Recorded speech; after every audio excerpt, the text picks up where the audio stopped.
She hesitated for a moment before asking, "There?" Third Miss Chen shook her head and said, "It doesn't matter. Let them be. It will be more lively this way." She looked at the two women with a smile on her face and asked, "You must have known that child for a long time, right?" Xingzimo was confused. "What child?" Wan Ruoqing smiled and nodded. "We first met in Qing and Fu. It has been almost 2 years since then." While the three of them were talking about these things, a fragrant aroma gradually drifted out of the kitchen. Usually there were only the four of them in the small courtyard. Most of their meals were at the stone table in the courtyard. If the weather was bad, they would eat inside the house. Li Yi would occasionally eat here, so it wouldn't be crowded with one more person at the table anymore, and it would be hard to sit down. As outsiders, Assistant Minister Zhang and Supervisor Chen could only sit at the stone table outside. This was a special seat for distinguished guests that Li Yi had specially arranged for them. After they sat down, Li Yi took a few bites and then stood up. "Everyone eat first. I'll go cook the dumplings." Wan Ruoqing stood up. "I'll go help." "You guys eat, I can do it alone." Li Yi shook his head and walked toward the kitchen. Third Miss Chen's gaze moved away from the door and asked, "Does he often cook?" "He never cares about what outsiders say. When he was in Qing and Fu, he often cooked himself." Wan Ruoqing nodded and asked, "Is the food to your liking?" A gratified smile appeared on Third Miss Chen's face. "Even the imperial chefs in the palace are only Esu." The three of them talked for a while. After a while, Zheng Zimo looked outside with some confusion and murmured, "Why isn't he back yet? I'll go and see." She got up and walked out of the courtyard, heading in the direction of the kitchen. In the kitchen, Li Yi added a fire under the stove and washed his hands in a basin on the side. Then he picked up the bowl and ate the dumplings in the bowl one mouthful at a time. "Let's call them dumplings for now." The dumplings made by Miss Zheng looked like dumplings before they were put into the pot. After they were put into the pot, they were a mixture of dough, meat filling, and water. The taste was really the most unique dumplings he had ever eaten. "Well done, we're all waiting for you inside, and you're actually stealing food here." A surprised and excited voice came from behind. Then Li Yi's wrist was grabbed by someone. Miss Zheng looked at Li Yi with a proud expression as if she had caught a thief who had stolen something. "What, stealing food? Here, girl. Watch your words." Li Yi was still holding the bowl in his hand. He said, "Don't move, be careful not to spill it." It was very rare to see Li Yi embarrassed. Miss Zheng raised her chin and said with a little pride, "You were stealing food and I caught you. You still want to deny it."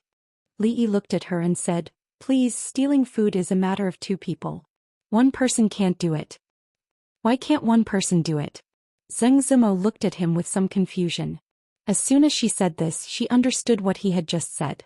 Her face turned red and she glared at him. She whispered, "Lecher, don't worry about stealing food." Li Yi put down the bowl and said, "The dumplings are almost ready. Help me bring them in later." Zheng Zimo walked to the front of the stove and said, "I want to eat the dumplings I made." "You made them?" Li Yi shook his head and said, "I threw them away. They are all scattered in the pot. How can I bring them up?" Zheng Zimo looked at him with some embarrassment. Those were the dumplings she had painstakingly made. Although they were not good-looking, it was still her first time. How could he? Her eyes inadvertently caught a glimpse of the bowl that Li Yi had placed on the side, and her expression was slightly startled. Of course, there were not dumplings in the bowl. The dough and meat were scattered and there was no dumpling shape at all. The only one that was somewhat similar was a dumpling with 2 round ears, which she had made herself. "You," her voice softened and she lowered her head, not daring to look at Li Yi.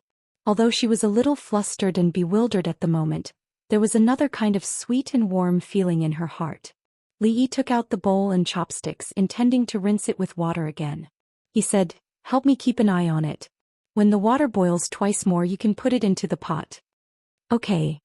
Zheng Zimo nodded and made a vague syllable from her throat. She stood on tiptoe and leaned over to look into the pot. When she made such a posture, her body would naturally bend down in an arc. This familiar arc made Li Yi's hand feel a strange feeling, and his mind couldn't help but recall the scene in the morning.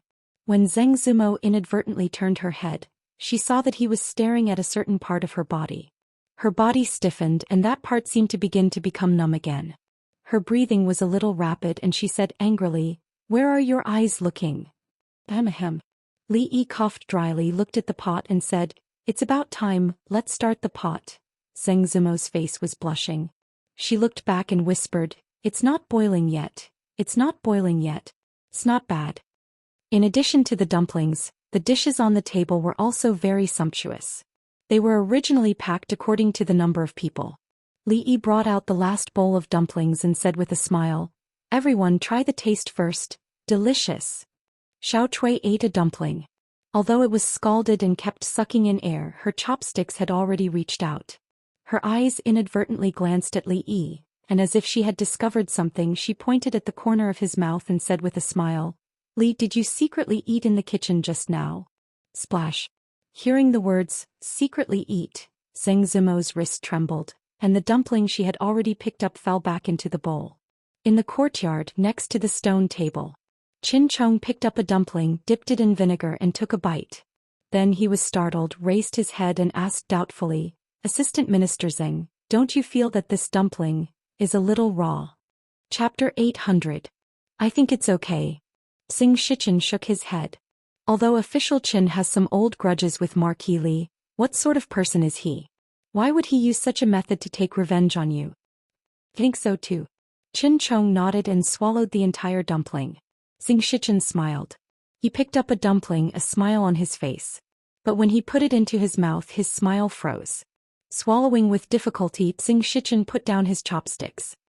He looked at Qin Chong and said, Official Qin, this dumpling seems a little raw. A quarter of an hour later, the two returned to their original positions. Who would have thought that two high officials of the court would personally start a fire and boil water for a few half-cooked dumplings? Official Qin, your face, Assistant Minister Zheng is not much better. Let him be, we'll talk after eating. Xing Shichen picked up a dumpling, dipped it in vinegar and asked, if I remember correctly, today should be third young Mrs. birthday. Why is official Qin not at home? Why is he here? Qin Chong ate the dumpling and said expressionlessly, after he was released from office, official Zheng did not return home. Was he observing the people or? He looked into the room and said in astonishment, could it be that Miss Zheng is Sir Tsing's illegitimate daughter who was left behind by the common people? Speaking of which, why do I feel that between Sir Tseng and her, there is actually, official Qin, if there is nothing important in the future, do not come here. Xing Shichen interrupted him. He looked at him and said, if there is something. Official Qin is the minister of the imperial court and is very busy. Why would he need to come to this small willow lane? Don't you think so? Qin Chong put down his chopsticks, his eyes narrowing. Assistant Minister Zheng, what do you mean? Xing Shichen put down his chopsticks and met his gaze. I have a personal relationship with the former Assistant Minister of Justice, Zhao Guangyuan. The former Assistant Minister of the Ministry of Justice, Zhao Guangyuan, accepted bribes for personal gain and is still imprisoned in the imperial prison. A dangerous light flashed in Qin Chong's eyes as he said in a low voice, what does this have to do with what Lord Zheng said? It's very normal for Lord Qin to not admit to this matter. After all, even Assistant Minister Zhao of the Ministry of Justice fell from power in a muddle-headed manner. He did not know that the person behind it was actually Lord Qin. Xing Shichen shook his head and said, I have no other intentions in saying these words, I just want to tell Lord Qin. He looked into the room and a hint of warmth flashed across his face. When he turned back, his eyes were cold. Stay away from drunk ink. Qin Chong's eyes narrowed and he said word by word, Xing Shichen, are you threatening me? I don't dare. Xing Shichen's expression had already calmed down. He saluted and said, Lord Qin has the House of High Dukes behind him. How would I dare to threaten Lord Qin? It's just that Zimo is the only descendant of my big brother in this world. I can't let anything happen to her. Although the Zheng family is small, if Lord Qin insists, the House of High Dukes will not be happy. Your big brother, Xing Shiji? Qin Chong glanced at him and murmured, I see. He picked up his chopsticks again, shook his head and said, back then I felt that you were more suitable to be an official than your big brother. Back then, the Zheng family was suppressed and ostracized by the former assistant minister of the Ministry of Revenue. Later they were framed and their salaries were touched. The Zheng family's direct line of descent suffered. No wonder, no wonder. Later, the former assistant minister of the Ministry of Revenue was found by the imperial censorate to have accepted large amounts of bribes and was sentenced to 500 miles of exile. I'm afraid this road to hell is more than 500 miles. Xing Shichen shook his head and said, only Assistant Minister Fong himself knows this. Qin Chong ate another dumpling and said casually, the Intelligence Bureau has not found out about that matter. How did you know? Xing Shichen smiled and did not speak. I thought that Lord Zheng had relied on the support of the Cui family and the King of Shu to climb from a small head of the Ministry of Revenue to where he is now. It seems that I have underestimated Lord Zheng. Qin Chong shook his head and picked up his chopsticks. To express my apology, here a dumpling to you. Xing Shichen also picked up his chopsticks and nodded. Thank you, Lord Qin. The invisible confrontation between the two of them had been resolved by these two dumplings. For them, there were some things that did not need to be said. They had already reached a consensus on that dumpling. As Qin Chong ate the dumplings, his gaze would occasionally glance into the room. From here he could faintly see what was going on in the room. Although he could not clearly hear the contents of the conversation, he could still hear the occasional light laughter of the woman. Qin Chong's gaze paused on the face of the white-haired woman. She was currently smiling and talking to the woman beside her. This kind of smile, how long had it been since he had seen it on her face? Even when he held a birthday banquet for her every year that would shake the entire capital in terms of grandeur and grandeur, even noble consort Tui's birthday banquet could not compare to it. He had never seen such a smile on her face. Of course she often smiled, but that kind of smile made him feel even more sad. In the next moment his gaze landed on the only young man in the room. Xing Shichen's gaze was also in the room, but it fell on the other woman. Back then, the little girl who only knew how to follow behind him and call him second uncle, had already grown into such a person. In the past, Big Brother often grumbled at him, complaining that he had spoiled her too much, causing his daughter to treat him, this second uncle, more than her father. However, it had been a whole 13 years since he had heard her call him second uncle. Xing Shichen sighed in his heart, his gaze also turning to that young man. Both of their gazes were extremely complicated. At a certain moment when the two of them retracted their gazes met in the air.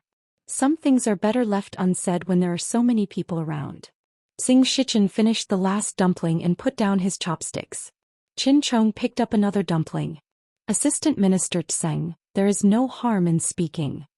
Lord Qin, what do you think are the chances of the King of Shu succeeding? Qin Chong's chopsticks were about to enter his mouth, but his body trembled when he heard this and he put the dumpling back into the bowl. As both core members of the King of Shu's faction, it was very normal for the two of them to analyze the current situation and plan for the King of Shu. However, both of them knew that this time was completely different from the past. Qin Chong said in a low voice, when the King of Shu was in the capital, his actions had already bitterly disappointed countless supporters in the court. Those who were wavering probably also gave up on that idea. Xing Shichen continued, in the future the School of Mathematics will definitely be heavily relied upon by the court. Minister Qin has said many times that the Ministry of Revenue should recruit more talents from the School of Mathematics. However, in the School of Mathematics, there is no one from the King of Shu's faction. The person in charge is Prince Jin. After the accounts were checked, the King of Shu and the Cui clan's power in the court was almost completely wiped out. Their arrangements over the decades were destroyed in a day. The Cui clan's foundation was almost destroyed by foreign merchants. They could not interfere in the matter of the School of Mathematics, and they have lost the support of the people. Prime Minister Qin's attitude has been ambiguous recently. The most frightening thing is His Majesty's attitude. The eldest princess is temporarily in charge of the court, and the King of Shu is not allowed to return to the capital for noble consort Tui's birthday. But if the King of Shu is defeated and a new emperor takes the throne, what will happen to the Qin clan and the Zheng clan in the future? The voices of the two of them became softer and softer and their expressions became darker and darker. In the hall, Li Yi brought over a bowl of longevity noodles that he had personally cooked. He smiled and said, I wish you a happy birthday. This kind of birthday greeting was extremely hasty, but third Miss Chen's face was full of smiles. She took the small bowl from his hand and held his hand. She nodded and said, Good, good. Chapter 801. Duke Chen's Residence. Although night had yet to fall, the entire Qin residence was filled with jubilation. The residence was decorated with lanterns and colored banners. Guests arrived and chatted with each other. Servants and maids walked among them, serving delicacies and wine. The atmosphere was joyous. To the Qin residence, Today was even more lively than the New Year Lantern Festival and Mid-Autumn Festival. This lowly official greets Lord Qin. Today there's only Qin Qing, not Lord Qin. Long time no see, congratulations on your promotion, Lord Qin. Today is my youngest sister's birthday, let's not talk about these things. Sit over there, Lord Qin, welcome. Cui Lu, bring Madame Qin to the ladies in the inner courtyard. The Qin family's status in the imperial court was not low, and it could even be said that it played an important role. This was not only because of Minister Chen's prestige and connections in the past, but also because the Qin brothers held important positions in the imperial court. One was a minister and the other was now an official's attendant. Anyone who was invited to today's banquet more or less had the intention to curry favor with them. Qin Qing personally welcomed a few important guests, then turned around and frowned. What time is it? Why haven't third sister and second brother returned yet? A servant replied respectfully, Master, second master went out to fetch third miss a long time ago. I don't know why, but there has been no news yet. The banquet is about to begin. Send someone out to take a look. Yes. Qin Qing gave an order and the servant immediately retreated and ran out of the mansion. In Willow Alley, third Miss Qin walked out of the courtyard and smiled at the two girls. I still have to thank you for your hospitality today. Sorry for the trouble. One Ruoqing bowed slightly and said, You are too polite. It is just a simple meal. Although it is simple, it is better than all the luxurious clothes and food. Third Miss Chen looked at Li Yi, who was standing at the back. After a long time she said, It is getting late. We have disturbed you for so long. We should go back. Be careful. Qin Chong helped her down the stairs and looked back at Li Yi.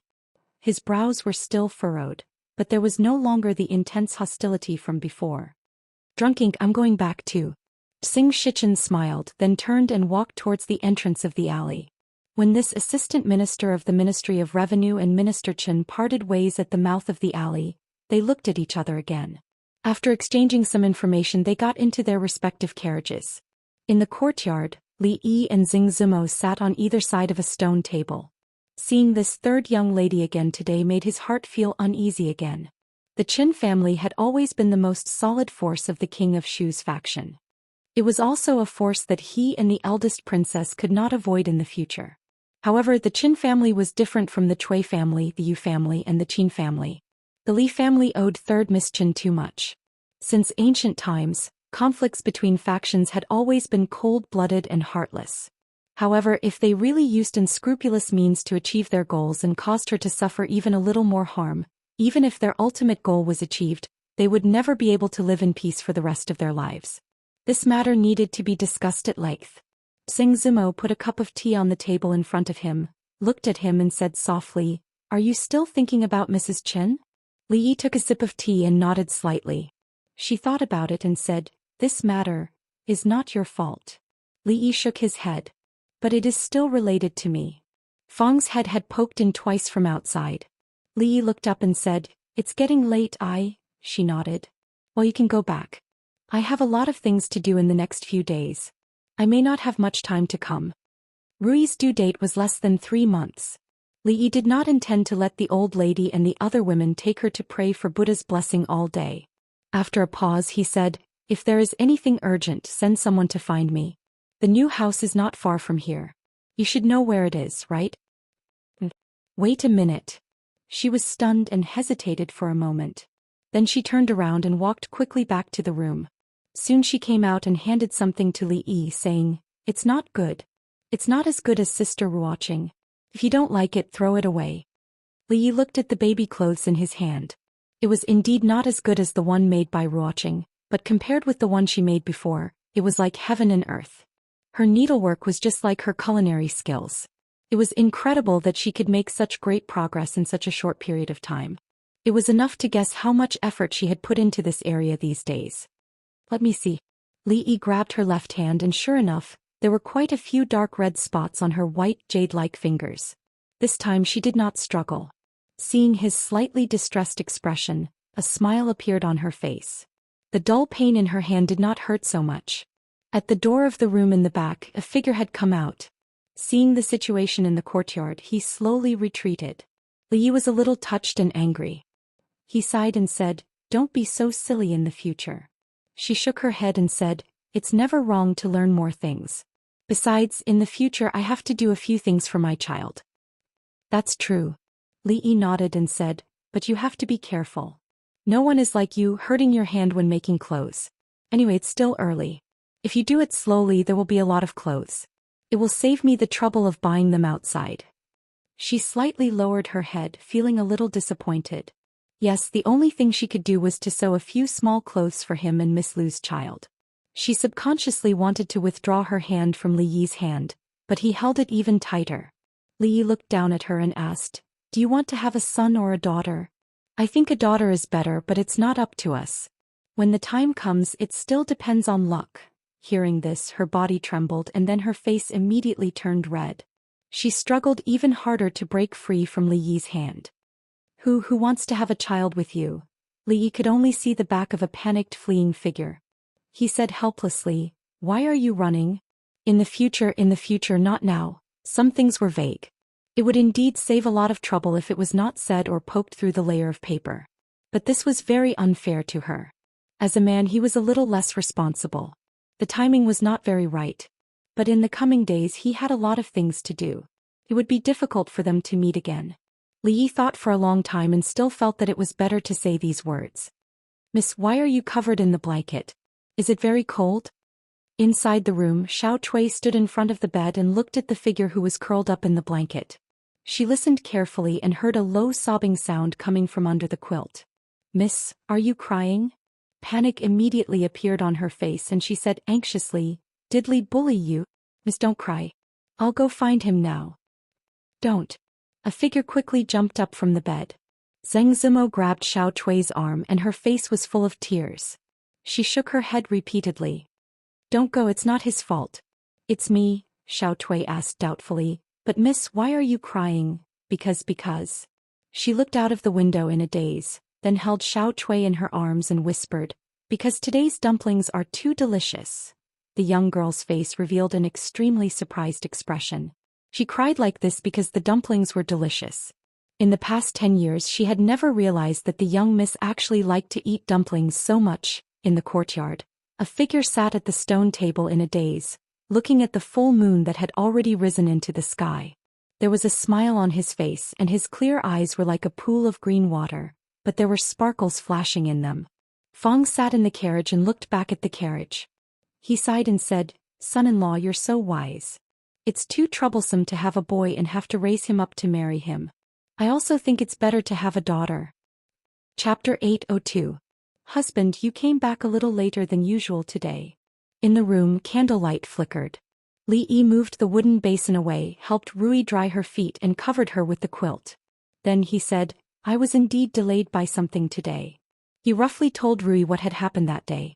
Rui leaned against the headboard and curled her feet under the quilt. She said, "Speaking of which, I haven't seen Mrs. Chen for a long time." Li Yi sighed. He didn't know what to say for a while. "I'm just a woman. I shouldn't say anything."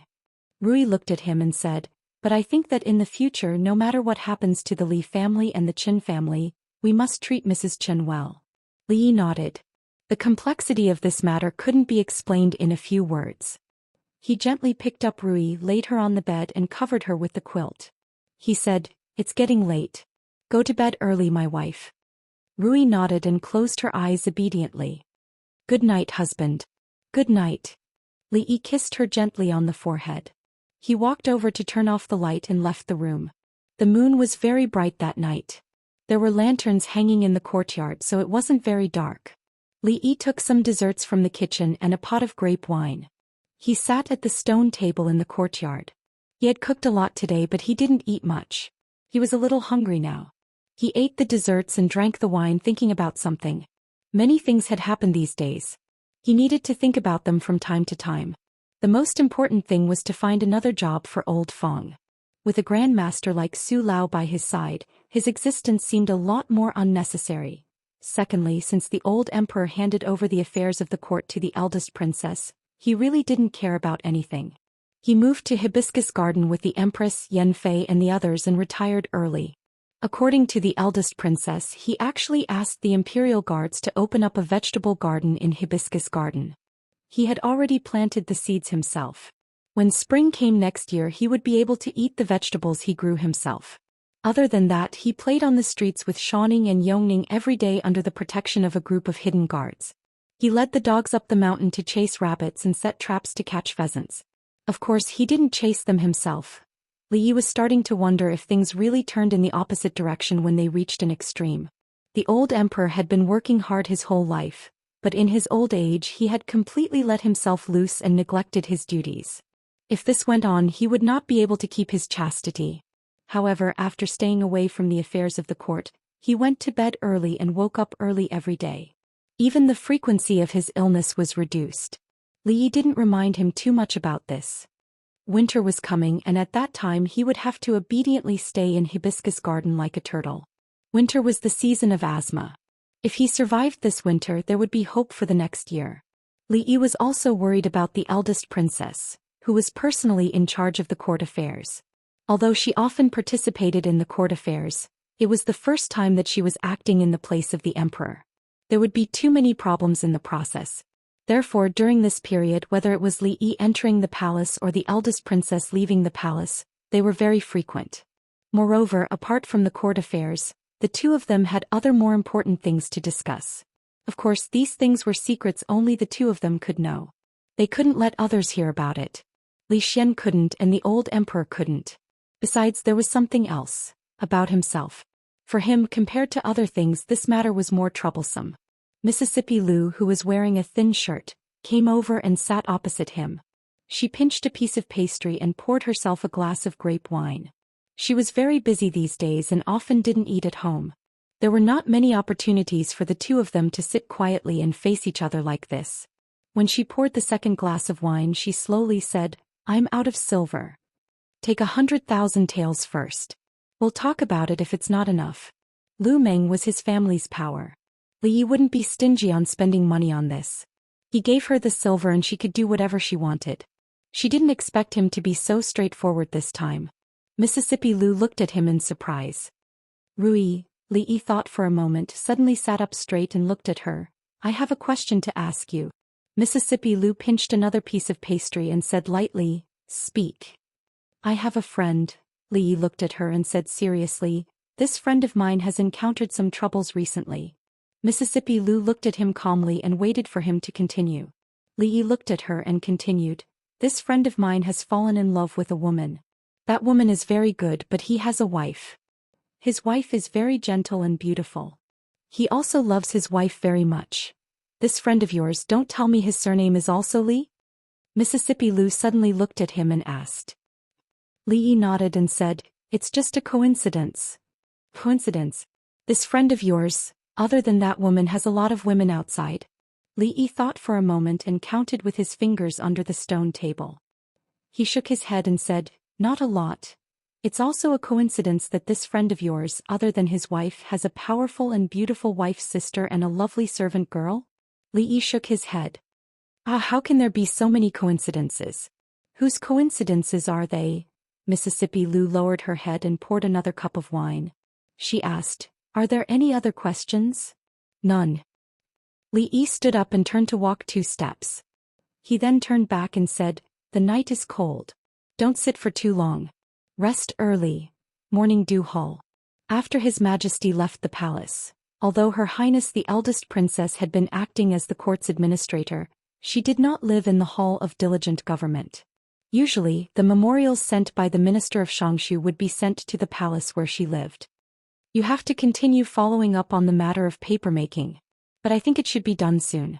In 2 days' time, Li Yi spread out a piece of paper and wrote and drew on it. Lowering the price of paper is a good thing for the scholars of the world. It is also a sharp weapon to rope in the scholars. The Academy has already begun preparations in the various provinces. When the time comes, there will naturally be people who will publicize what you have done in the capital. Once these 2 things are done, it will almost be enough to win the hearts of the scholars of the world. Continue to send people to the Yu family every day. They will definitely continue to raise the price of paper. When the price reaches a certain level, they will definitely be tempted and start to stock up. Because if the Academy uses that price to buy their paper, the entire operation of the Academy will collapse. They will kill 2 birds with 1 stone. Of course we will definitely not let them kill two birds with one stone. After the new cheap and good quality paper is released, the Yu family's paper mill will collapse and the paper they have in stock won't be sold. The family. It just so happens that winter is coming. We won't starve to death with the Cui family. We will have company and won't be lonely. After listening to him, Mingzu nodded, but her face showed some confusion. She looked at Li Yi and asked seriously, Can I really do it? Li Yi looked around and moved closer to her. He said in a small voice, Don't think about these things now. What we need to do now is to let His Majesty know, let all the civil and military officials know, that what His Majesty can do you can also do it, and you can do it better, even better than all the previous emperors of the past dynasties. This is something that happens subtly. We already have a lot now. Even if we encounter some resistance in the future at that time, that little bit of resistance won't be a big deal. Li Yi had also seriously thought about it. Compared to the legendary figure, the eldest princess, whether it was her identity, position, or the power in her hands, was much greater. It could be said that she was truly a good seedling. The only thing she lacked might be that kind of temperament and means. Of course, he also did not want the eldest princess to have that kind of temperament and means. She only needed to be responsible for completing the task given to her by His Majesty and being as beautiful as a flower. As for other things, there was him. Chapter 803. Is the Princess Royal in? Li Xian stood at the entrance of the morning dew hall and asked a palace maid. After getting an affirmative answer, he walked in. These days, Mingzu was sometimes in the palace and sometimes at Li Yi's place. If he wanted to see her, he had to rely on luck. This was not the most depressing thing. The most depressing thing was that no matter where they were, she and Li Yi always seemed to deliberately avoid him when they were talking about things. He had accidentally bumped into them a few times. The two of them were originally having a serious discussion, but when they saw him they would immediately change the topic. The last time they actually said that they were talking about whether the crown princess would give birth to a boy or a girl, and even asked him if he liked a son or a daughter. Needless to say, of course he liked a son. But if it was a daughter it was fine because it would be his child. This was not the most important thing. The most important thing was that between the two of them one was his best friend and the other was his family. This feeling of being ostracized by the people closest to him was very uncomfortable. There must be something hidden in this that he did not know. He opened the door and saw the two people in the room. After a moment of shock he smiled and said, You're both here. The new paper has been made, it's very good. Oh yes, what were you talking about just now? Because the two of them were talking about something secretive, Li Yi deliberately stayed very close to the Princess Royal. When Li Xian pushed the door open and entered, he had no time to react at all. He secretly glanced at the Princess Royal. At such a close distance she should have been able to sense it. Mingzu lowered her head. She had been absent-minded for a moment, and when she realized it, it was already too late. Li Yi looked at Li Xian, then looked at Mingzu and asked, Yes, what were we talking about just now? Mingzu looked at him and said, The soup you brought today was very delicious. Let's continue tomorrow. Li Yi's face was full of regret. I was going to bring another kind of soup tomorrow. It's even more effective. Li Xian stared blankly at the two of them. When he came in just now the two of them were so close to each other. When they turned around to talk to him their faces were almost touching. Now they were actually telling him, what soup were they discussing just now? What kind of soup did they need to stand so close to each other? The two of them had been behaving strangely lately. They had been hiding together all day, a man and a woman alone, cheating on each other, a man and a woman together in a room acting sneakily and not letting him know what they were discussing. There was definitely nothing good about it. Why are you asking so many questions? Li Yi glanced at him. Just now, what did you say about the paper creation? No, you have to make it clear to me today. Li Xian didn't seem to be so easy to fool this time. He looked at the two of them with a sullen face. Originally it was a matter of the three of them together. Suddenly one day he was pushed out. The three heroes of the capital had become the two heroes of the capital. This kind of feeling could not be understood unless one experienced it personally. Li Yi looked at him. He didn't know what to say. Of course it was impossible to tell the truth. This was no small matter. Even Li Xian couldn't know about it. He couldn't even think about it in that direction. This reason was not easy to come up with. In Li Xian's mind he couldn't help but think about the various states between Li Yi and Mingzu over the past few days. or rather signs, as well as their intimate appearance when he came in just now. At this moment, Li Yi and Emingzu seemed to have thought of something. One of them was stuttering, and the other was lowering her head in silence. A thought flashed through his mind. Could it be? He looked at the two of them suspiciously. Li Yi's heart skipped a beat. He couldn't have guessed this kind of thing. Mingzhu's face also showed a trace of unnaturalness. Li Yi's nervousness and Mingzhu's panic naturally didn't escape Li Xian's eyes. Seeing this scene, his heart was almost certain of his guess.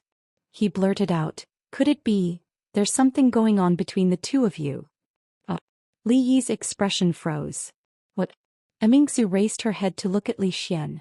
Still pretending, still pretending? Li Xian looked at the two of them with a face full of agitation. He had an expression that said, "Stop pretending. I knew it. There's definitely something going on between the two of you." Li Yi looked at him in a daze. "No, when we were in Qing'an Prefecture, I knew that the two of you, sooner or later. Don't mess around. Have you settled your wife? Have you settled your sister-in-law?" I've settled those two. And Uncle Huang. Mingzhu is the eldest princess. It's difficult to settle the etiquette. Li Yi had never seen Li Xian so agitated. He couldn't even get a word in. Then he thought of something. He didn't have many opportunities to meet with the eldest princess, and he also had to be on guard against Li Xian at all times.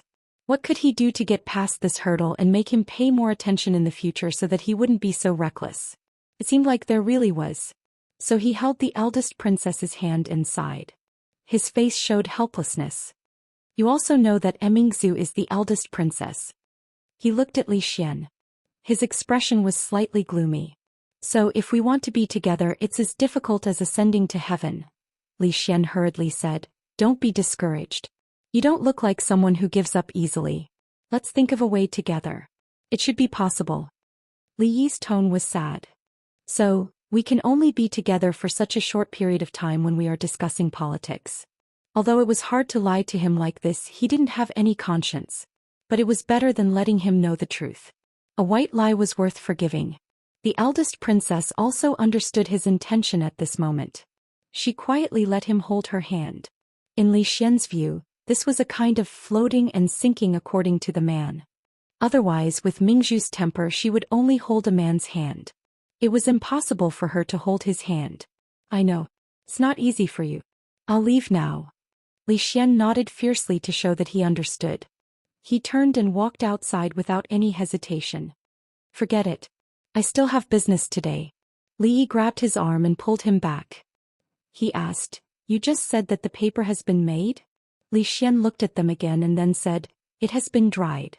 The quality is really high and the cost is so low. Once it is launched, the Academy's problem can be solved." But he thought of something else and asked doubtfully, "Of the two types of paper you made this time, one is of high quality and low price. It will definitely be recognized by the world, but the other, it is very soft. After you use ink, it will immediately permeate. You can't write on it, you can't draw on it, and you can't use it to wrap things. Why did you waste so much effort to make this inferior paper?" Li Yi glanced at him and said, "Why do you care why I made this paper? Since it has been made, it must be of great use. Otherwise, what is it used for? To wipe my ass?" Li Xian looked at him disdainfully. "Vulgar. Let's not talk about this." Li Yi looked at him and said, "I've taught you the basic method of papermaking. Now you have a certain understanding of the principle of papermaking. You can use this knowledge to take a small step forward." "How?" Li Xian asked doubtfully. "The paper for writing has been made. It shouldn't be difficult to make waterproof paper and fireproof paper. I'll give you 3 days. Is that enough?" Li Xian's eyes widened. "Waterproof paper and fireproof paper? Why? Is 3 days too short?" Li Yi thought for a moment and said, "Then 5 days. 5 days is enough. If it's longer, I may not want to eat paper-wrapped fish so much." Li Xian shook his head vigorously. "As the saying goes, paper can't contain fire. This paper will also become useless in contact with water. How can you make the 2 kinds of paper you mentioned? Haven't I already taught you the basic method of paper making? Besides, you are in the field of science. Don't say the word impossible so easily." Li Yi walked to the door of the hall and seemed to think of something. He turned around and said, "By the way, about me and Mingzhu, Don't worry, I won't tell anyone. Li Xian said in a daze. Then he counted with his fingers and said loudly, also, impossible, is 3 words. Chapter 804. In the small courtyard of Willow Lane, Xiao Cui held her chin with one hand and stared straight at the door. She murmured, Miss, Lily hasn't been here for a long time. Zheng Zimo was spreading the osmanthus flowers she had just picked yesterday on the stone table to dry. After the osmanthus flowers were dried and ground into powder, they could be stored until this time next year. The fragrance filled the courtyard. She didn't answer Xiao Cui's question. Instead, she moved the ones that had just been sun-dried to a place where the sun could shine. Miss. Xiao Cui stood up and trotted over. She asked, Miss, why aren't you in a hurry? What's the hurry? Zheng Zimo glanced at her and sat back down at the stone table. Why isn't Lily here yet? The servant girl only felt that her young miss was really silly. She anxiously said, Did you two quarrel?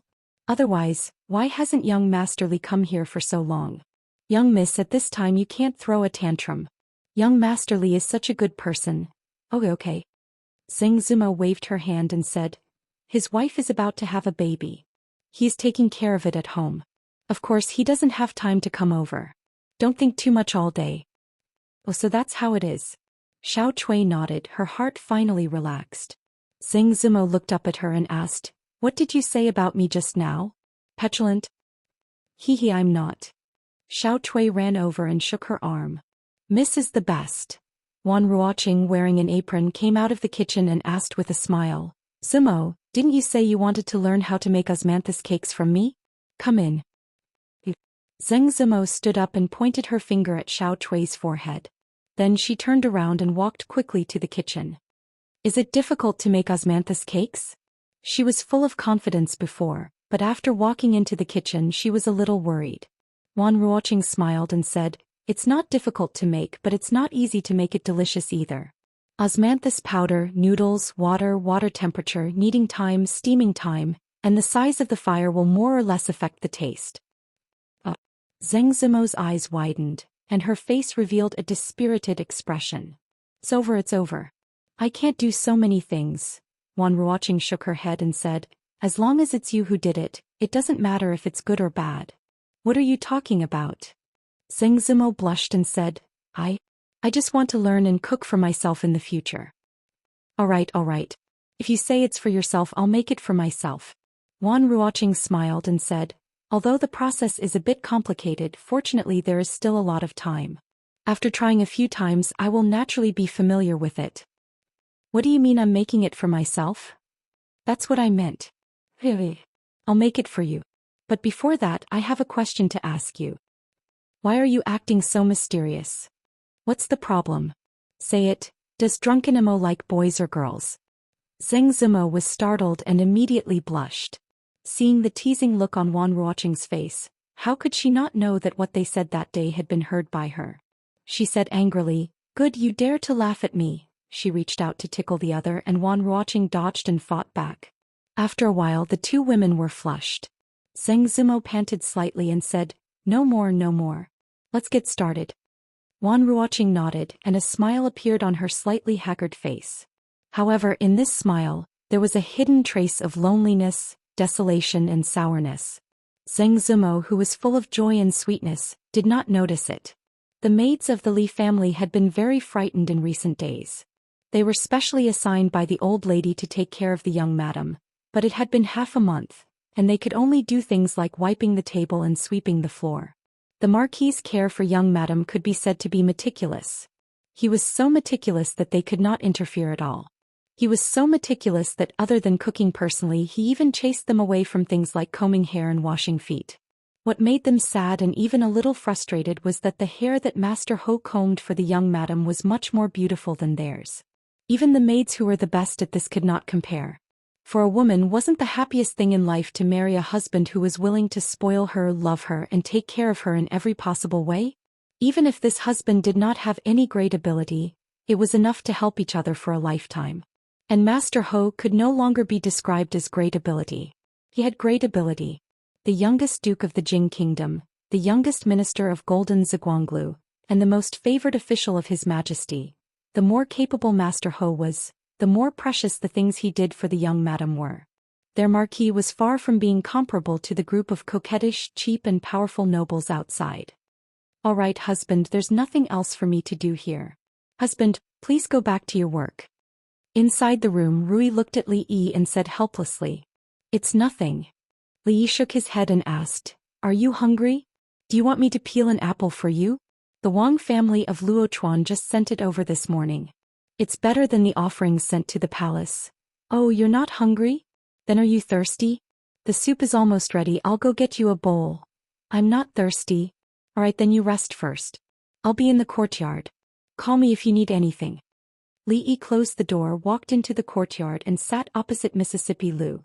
Mississippi Lu was reading a newly published Wuxia picture book. Li Yi asked casually, "Do you have enough money?" Mississippi Lu turned a page and her eyes didn't move away from the picture book. She said, 100,000 taels is enough for a long time. My previous investment can be gradually recovered now, and I won't need so much in the future." After all, he was concerned about her. Her casual attitude was a bit too much. Li Yi frowned slightly, looked at her and said, "Hey Rui, when you speak, can you look at others? This is the most basic respect, right?" Mississippi Lu was stunned when she heard this and then nodded. She closed the picture book, raised her head and sat up straight. She looked into his eyes and said apologetically, "Okay." After receiving Mississippi Lu's apology, Li Yi nodded in satisfaction and asked, "Where were we just now?" "Oh, Lu Meng's investment has paid off." Mississippi Lu showed an expression of interest. She looked into his eyes to show respect and asked, "Speaking of your friend with the surname Li, has his matter been resolved?" "What are you talking about? Don't always talk about others behind their backs." Li Yi stood up and said, "There's something going on at the school. I'll go take a look. You stay at home and take good care of your sister." There was nothing going on at the school. As the vice dean and dean, Li Han would take care of all the matters at the school. However, he was still young, just over 11 years old. If the position of dean was really given to him, the old emperor and the court officials wouldn't feel at ease. Therefore, although he was now exercising the authority of the dean, he still had to wait for a few years to take over the position. There was a small grassy slope at the back of the school. In order to protect the lawn, neither students nor teachers were allowed to go up there. Of course, the dean was not included. At the back of the grassy slope, where they couldn't see, Li Yi and the eldest princess sat side by side. It was not an easy task to be in charge of the affairs of a country. Even a martial arts master had limited energy. She looked a little tired and didn't speak. She just crossed her knees and lowered her head, listening to Li Yi. The Yu family should also know that the paper price they offered can't be higher. If it's higher, your people don't have to agree or it will be too fake. There's also news from the paper mill.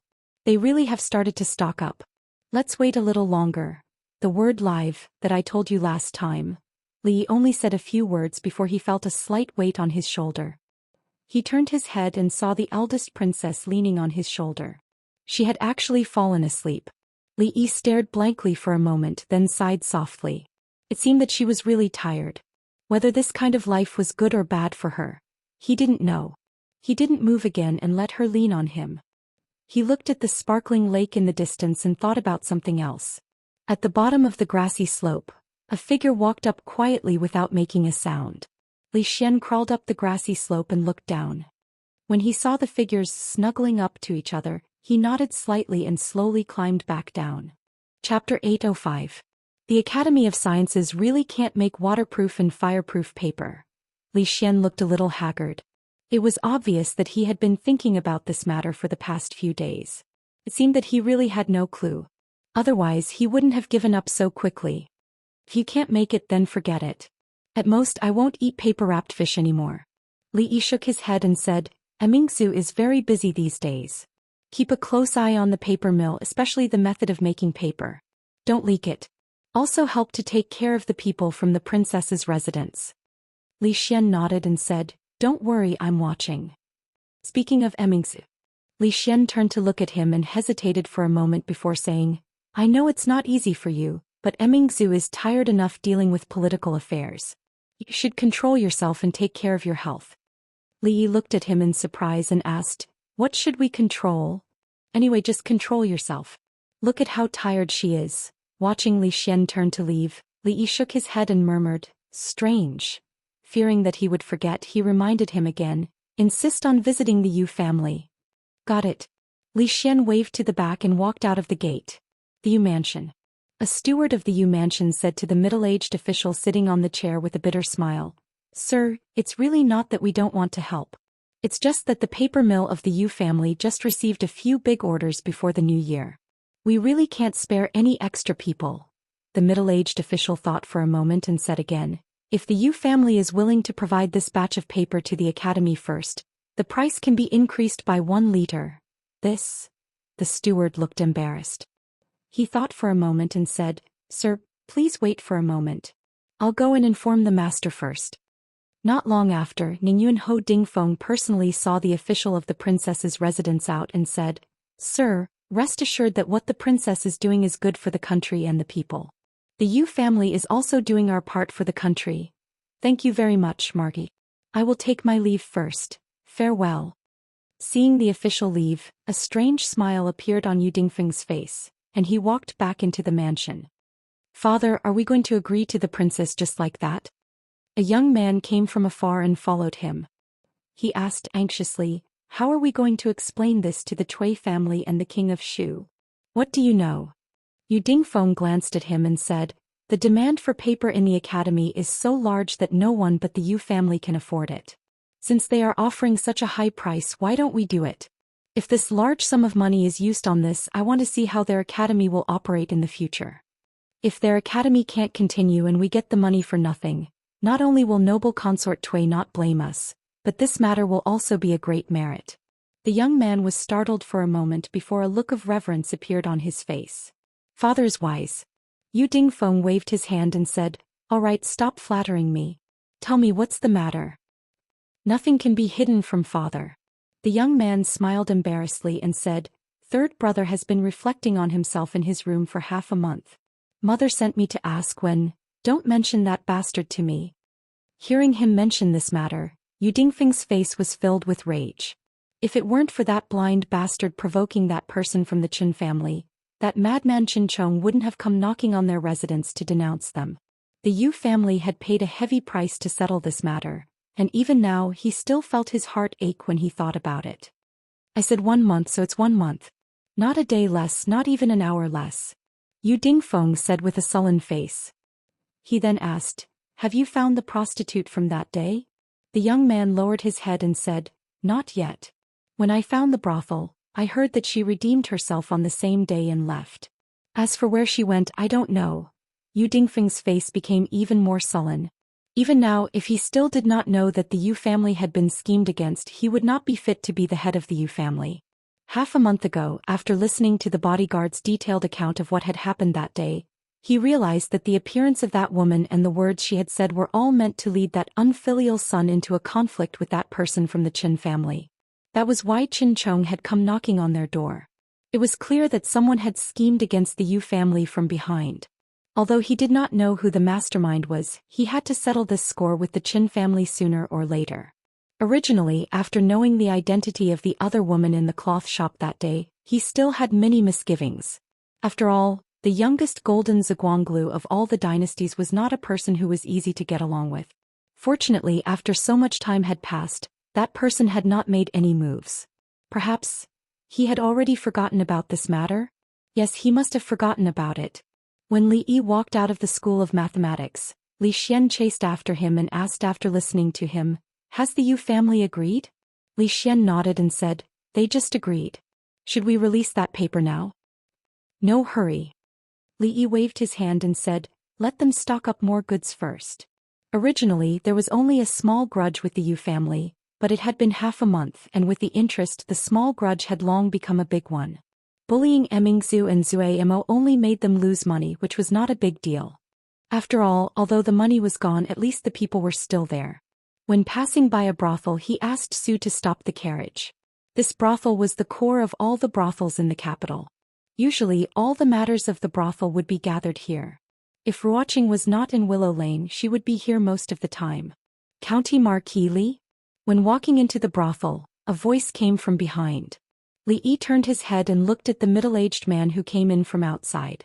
The middle-aged man in luxurious clothes took 2 steps forward, smiled and said, "It's really County Marley." Li Yi's eyes swept over the man behind the middle-aged man, then he looked at him in confusion and asked, "You are?" "I'm Qin He." The middle-aged man smiled and said, "Prime Minister Qin is my father." Li Yi made an obeisance with one hand in the other before his chest. "So it's Lord Qin." "You flatter me," the middle-aged man said with a smile. "I'm the 5th child in the family and I have no official position. I'm just an ordinary man." "County Marquis Li, you also come to the brothel to watch the show?" "I'm just watching." Li Yi smiled and asked casually, "I wonder what show Lord Qin is watching this time?" "The Orphan of Zhao." Lord Qin smiled and said, "This show is really good. I don't know who wrote it. It's the 3rd time I've watched it." Li Yi said in surprise, "It turns out that Lord Qin likes to watch this kind of show of enduring revenge." Lord Qin shook his head with a smile and said, "I'm just watching, just watching." Li Yi chatted with this 5th master of the Qin clan for a while before the latter entered a railing. Li Yi stood outside for a moment before withdrawing his gaze and walking towards the small building inside with familiarity. Inside the small building there were several women busy. Seeing Li Yi come in, they hurriedly got up and saluted. "Young master, are you looking for Miss Ruoqing? She's upstairs." Li Yi nodded to them with a smile, walked up the stairs and gently knocked on the door of a room. "Come in." When Li Yi pushed the door open and entered, Wan Ruoqing was writing something at the desk.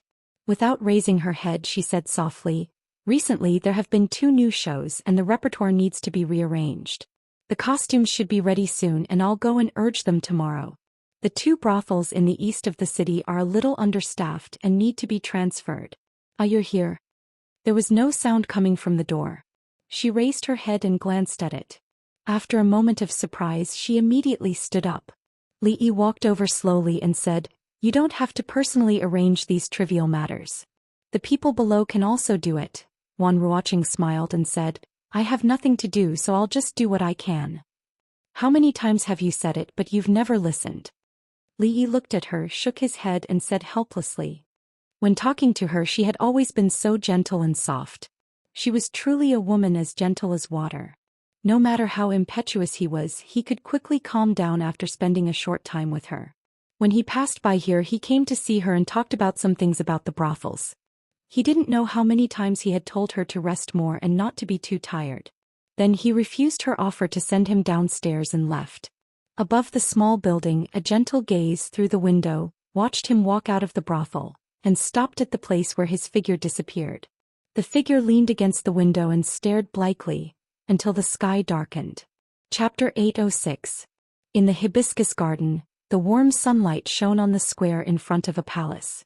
Jing Emperor was basking in the sun while rocking his chair comfortably. He smiled as he looked at the children who were playing and running in front of him.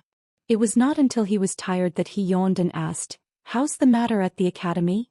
Standing in the sun like a pole, motionless for half an hour, the figure finally moved and said, "Although His Highness is busy with government affairs every day, he has never neglected the matter of the academy. Now the academy in the capital has already started construction. The 5 states near the capital have also begun the construction of their respective academies. However, His Highness seems to have encountered trouble in another matter." Changde said a few words and Jing Emperor frowned slightly. "The Yu family?" Changde nodded and said, "I am afraid that the Cui family is behind the Yu family. After all, if the academy is really implemented in the long run, it will shake the foundation of the aristocratic families. The imperial court's paper shops are distributed to various yamens. They can't take out too much to give to the academy. The Yu family is indeed a problem." Jing Emperor thought for a moment and asked, "How did Emingzi deal with it?" "His Highness sends people to discuss with the Yu family every day. It seems that they have just reached an agreement, but the price is a bit too high." Jing Emperor looked puzzled and murmured, "This is not like Mingzhu's style of doing things, and it is not like that boy. What is Li Yi doing recently?" "His wife is about to give birth. These days he has been attending to her." "What a good-for-nothing guy." Jing Emperor waved his hand and said, "The scenery in the hibiscus garden is pleasant, and the weather is good today. Go and call the 3 of them over. I haven't seen them for a long time." The arrogant Lolita, who was approaching from behind, immediately gave up the idea of scaring her father. She hurriedly ran over and asked, "Father, is teacher coming over?" Jing Emperor nodded and said, "Father is busy today. Xianxia just said that she wants to go out to play. Just bring more guards. Remember not to make trouble." When did she say that she wanted to go out? After getting a positive answer, the arrogant Lolita said in a sweet voice and immediately ran back. Emperor Jing asked in confusion, "Where are you going?" I didn't even wash up this morning, so of course I have to dress up and change my clothes." By the time her voice could be heard, she had already disappeared into the back of the hall. When did this child become so vain? Emperor Jing said doubtfully.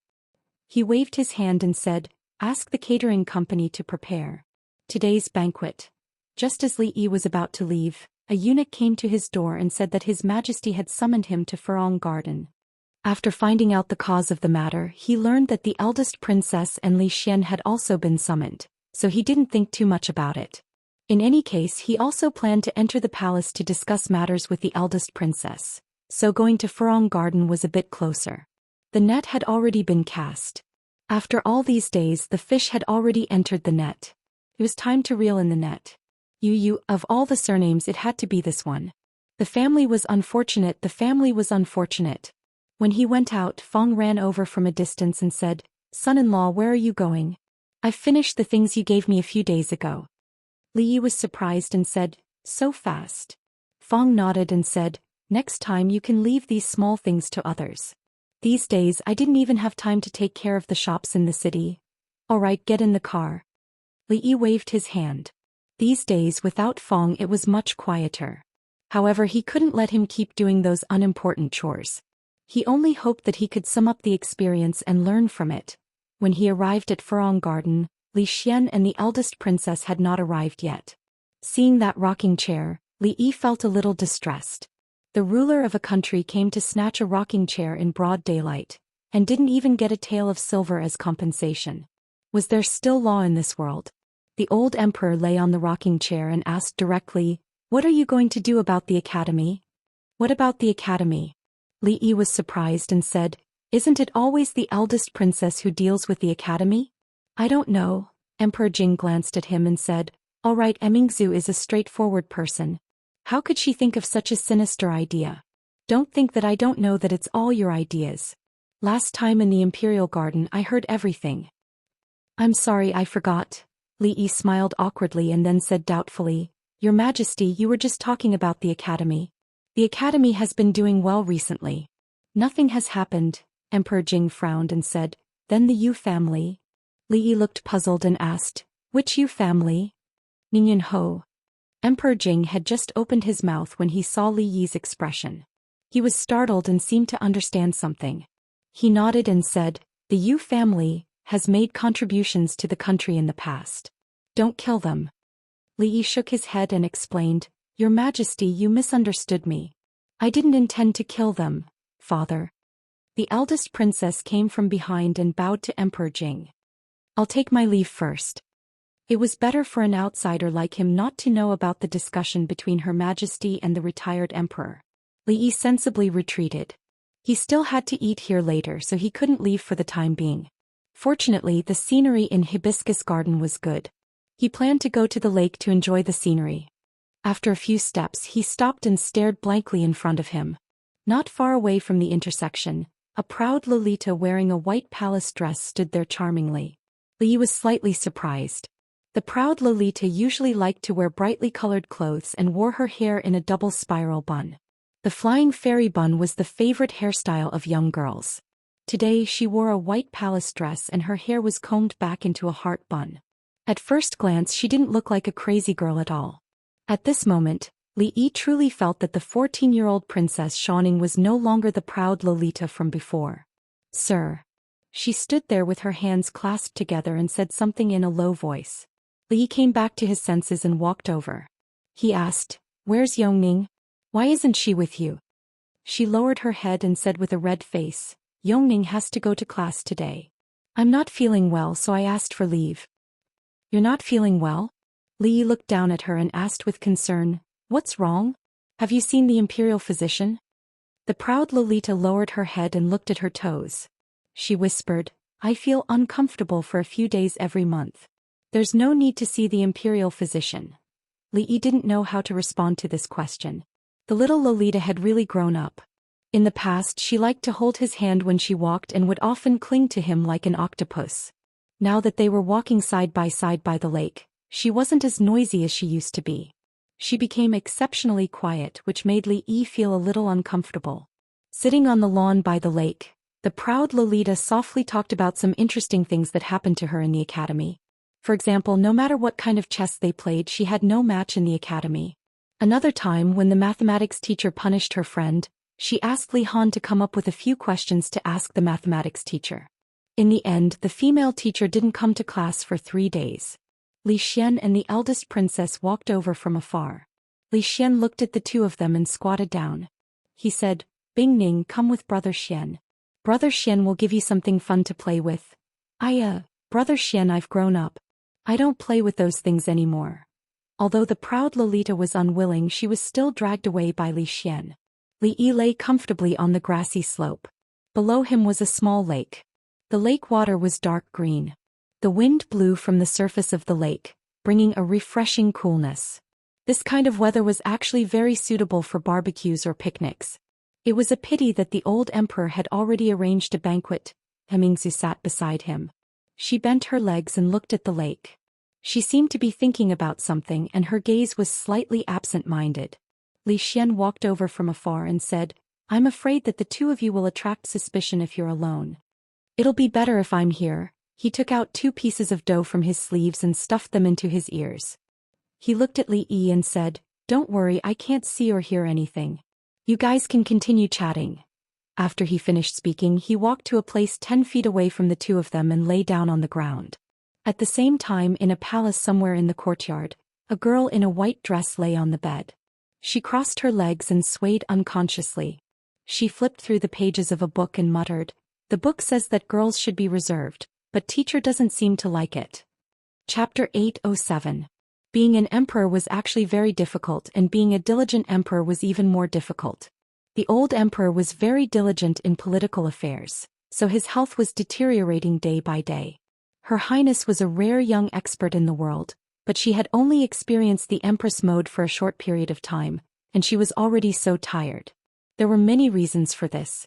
It was the first time she held such power in her hands, and she was not used to it. He did not know how to use it. First, some people in the court deliberately made things difficult for her. Second, they submitted all the big and small matters to her. Third, they encountered problems that they could not solve, so they submitted them all. With her serious personality, she could not pretend that she did not see it. In the long run, even an Iron Man would not be able to withstand it. Li Yi lay on the grass, his hands behind his head, and adjusted to a comfortable position. He said, "This can't go on." Emingzu tilted her head slightly and looked at him. "You have to build your own team. There are many things that you do not need to deal with personally. The burden of a country is all on you. Even 10 of you, 100 of you would not be able to handle it." Emingzu looked at him and said, "It's not that I have not thought about this, but the relationships between the 3 provinces and 6 ministries are complicated. What kind of people should I choose? Of course, you need to know everything." Li Yi thought for a moment and said, "The capital governor, Dong Wenyun, Magistrate Dong's character and ability, you should be able to trust him, right?" Emingzu nodded and said, "Magistrate Dong was personally promoted by my father. He is an honest and upright official with outstanding achievements. He has his own unique views on court affairs, and his character and ability are naturally trustworthy." Assistant Minister of the Ministry of Appointments, Li Mingze, what do you think? Emingze looked at him in surprise and asked, "Isn't Li Mingze your second uncle?" External promotion does not avoid enemies. Internal promotion does not avoid relatives. Have you heard of this saying? Li Yi looked at her and said righteously, "Although he is my second uncle, his work as an official is commendable and can be of great use. What do you think?" "That's true." Emingzu nodded and said, "If that's the case, then Assistant Minister of Revenue Tsing Shichen's ability has always been outstanding. If there are no accidents, it is very likely that he will take over the position of Minister of Revenue in the future. How about..." Li Yi straightened his body and sat up. "The Ministry of Revenue's Qin Darren is still here. Why did you find an assistant minister?" Emingzu Li explained, Master Qin is in charge of the entire Ministry of Revenue. He can't leave easily, so he can only choose from the people below him. Isn't there another assistant minister?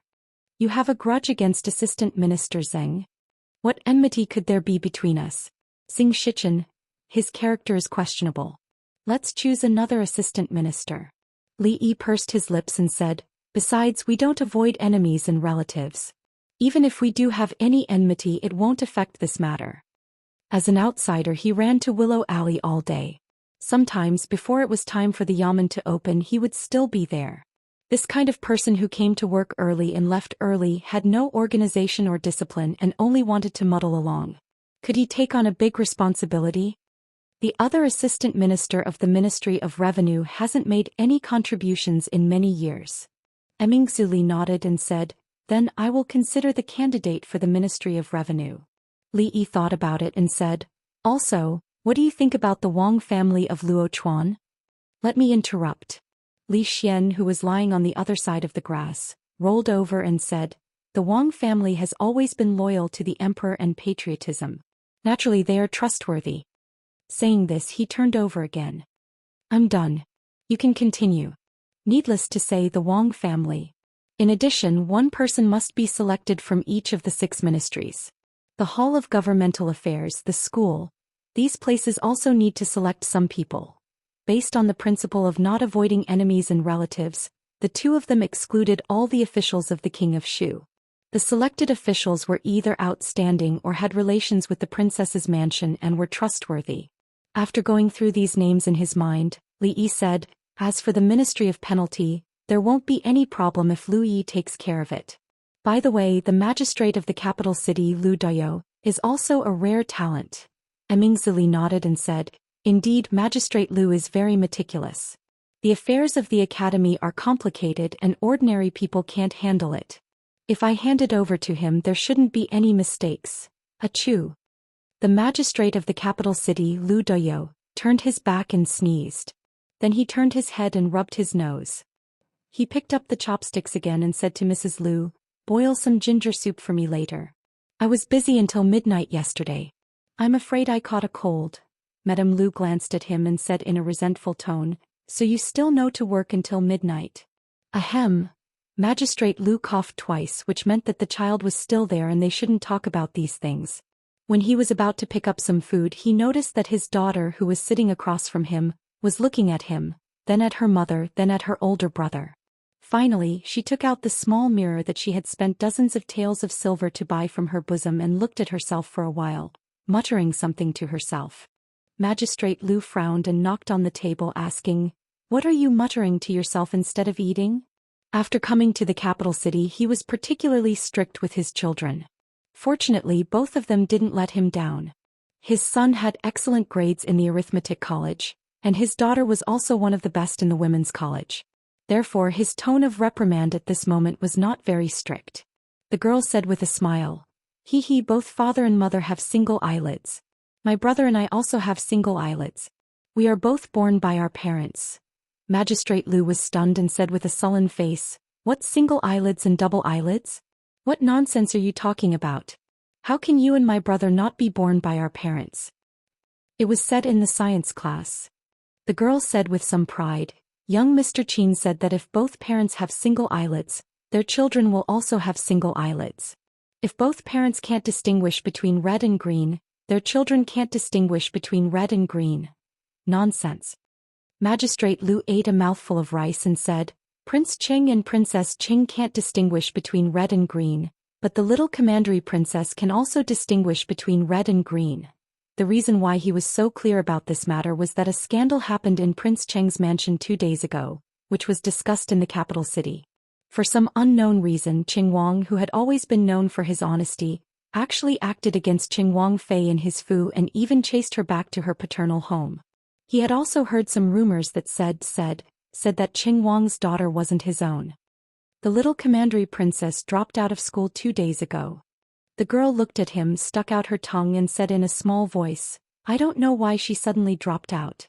I have one less person to talk to in the college. Magistrate Lu was stunned for a moment, then waved his hand and said, even if it's not distinguishing between red and green, it's really like this. What does single eyelids and double eyelids have to do with whether or not they are biological? It's just nonsense. If you don't believe me, I'll give you an example then. At a certain point, Magistrate Lu's body suddenly shook and his voice stopped abruptly. No. The girl shook her head and said, young Mr. Qin said that if the parents have double eyelids, the children may have single eyelids. If the parents have single eyelids, the children can't have double eyelids unless... Magistrate Lu's face was pale and his body trembled. The bowl in his hand fell to the ground and broke into pieces, but he didn't care about it at all. He slumped on the chair and murmured, impossible, this is impossible. Master, what's wrong with you? Seeing this scene, Mrs. Lu was so scared that her face turned pale. She hurriedly stood up and said loudly, hurry, go find a doctor. I'm afraid the master has a stroke. Magistrate Lu climbed up from the chair, looked at his daughter and asked, do all the students in your women's college know about this? No, they are all unwilling to take the science course. Only a few of us. The girl said with some regret. Young Mr. Qin said that this was all said by Marquis Li. It's not written in the book.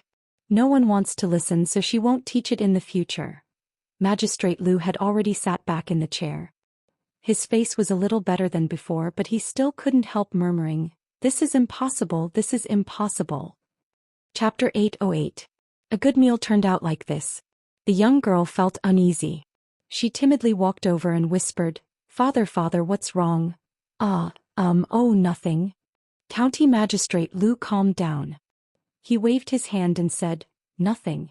Don't spread rumors about Prince Cheng's little princess. Single eyelid, double eyelid. Don't mention it again. The young girl nodded obediently. I know. Everything that happened just now seemed to have been brushed aside so easily. You guys eat. I have something to do and have to go out. County Magistrate Lu stood up and walked out after saying that. When he walked to the door, he stopped and asked, oh, you just said that these things were taught by County Marquis Li. Which County Marquis Li? Which County Marquis Li? The one my father always talks about. Okay, I got it. County Magistrate Lu waved his hand and said, you guys eat first. I'm leaving. He quickly walked out of the door. When he crossed the threshold, he tripped and almost fell. Young master, what's the difference between the food rewarded by the emperor and the food outside? In the carriage, Fong looked inside and asked curiously. Li Yi leaned against the carriage and said lightly, you want to know? How about taking you with us next time? That's too embarrassing. Fong rubbed his hands and asked, when is the next time? Li Yi waved his hand. Nothing special. The skills of the imperial chefs in the palace are almost the same as your wife's. Fong curled his lips and said, young master, don't lie to me.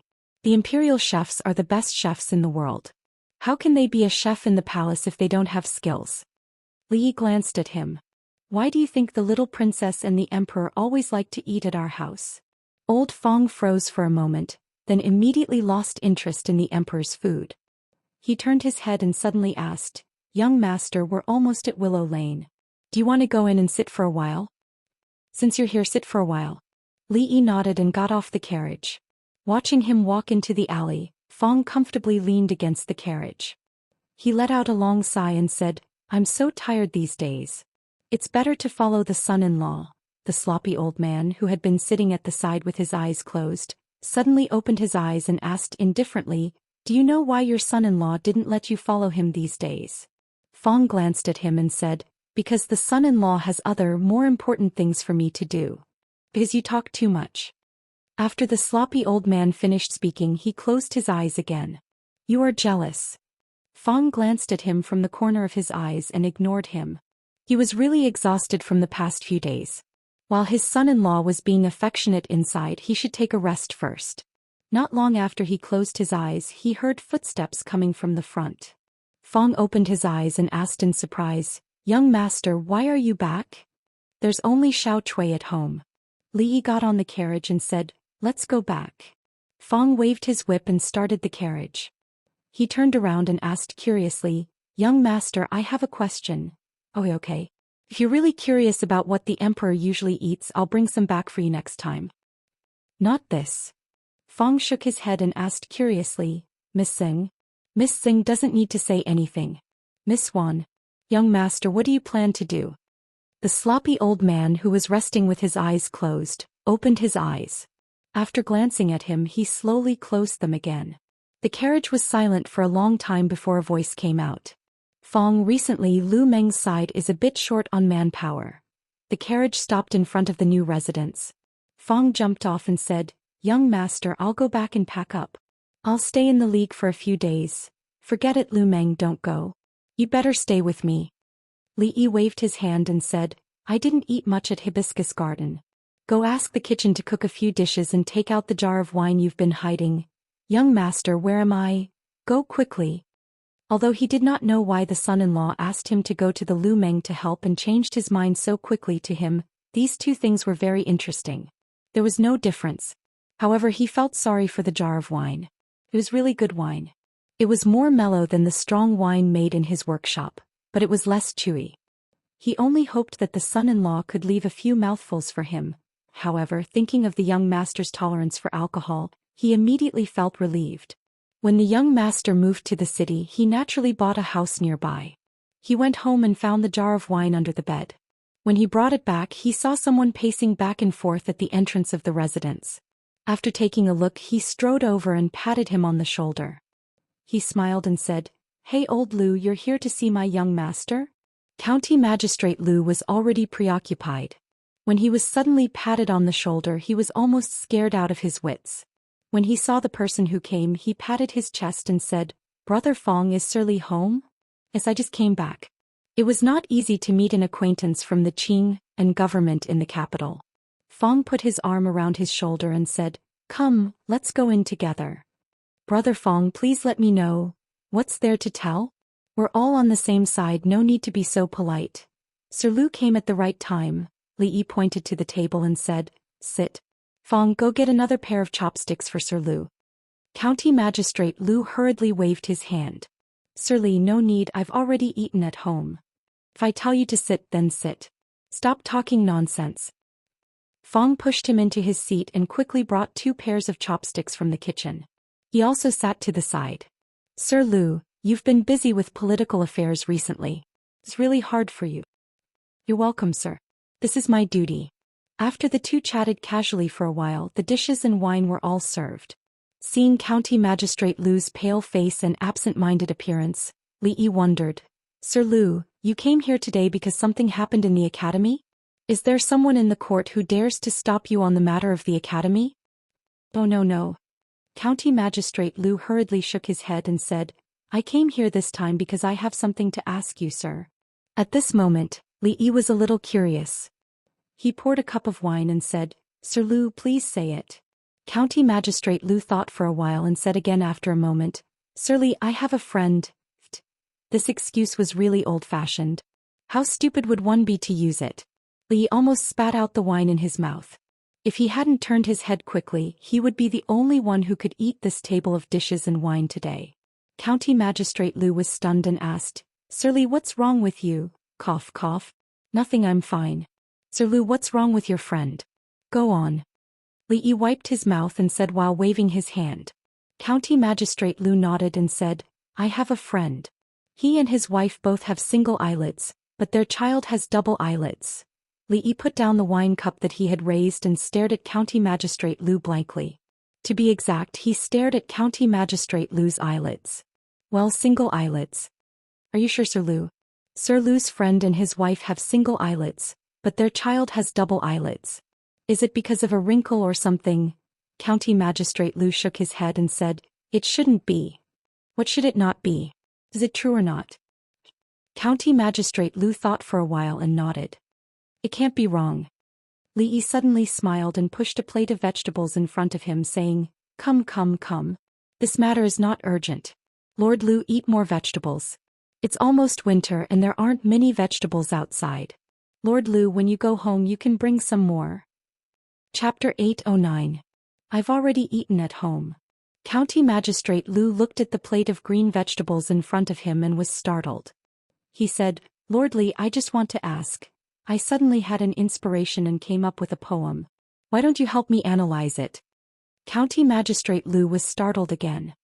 He cupped his hands and said, "Lord Li is the #1 scholar in the imperial court with unparalleled talent in poetry. I'm not talented and I don't dare. Li Yi waved his hand and said, it's just an exchange. Lord Lu, you don't have to belittle yourself. It's nothing. County Magistrate Lu cupped his hands again and said, I'm all ears. Li Yi smiled and said, I've traveled to some places in my early years. I've been to a place called Chilichuan at the foot of the Yin Mountain. Yin Mountain?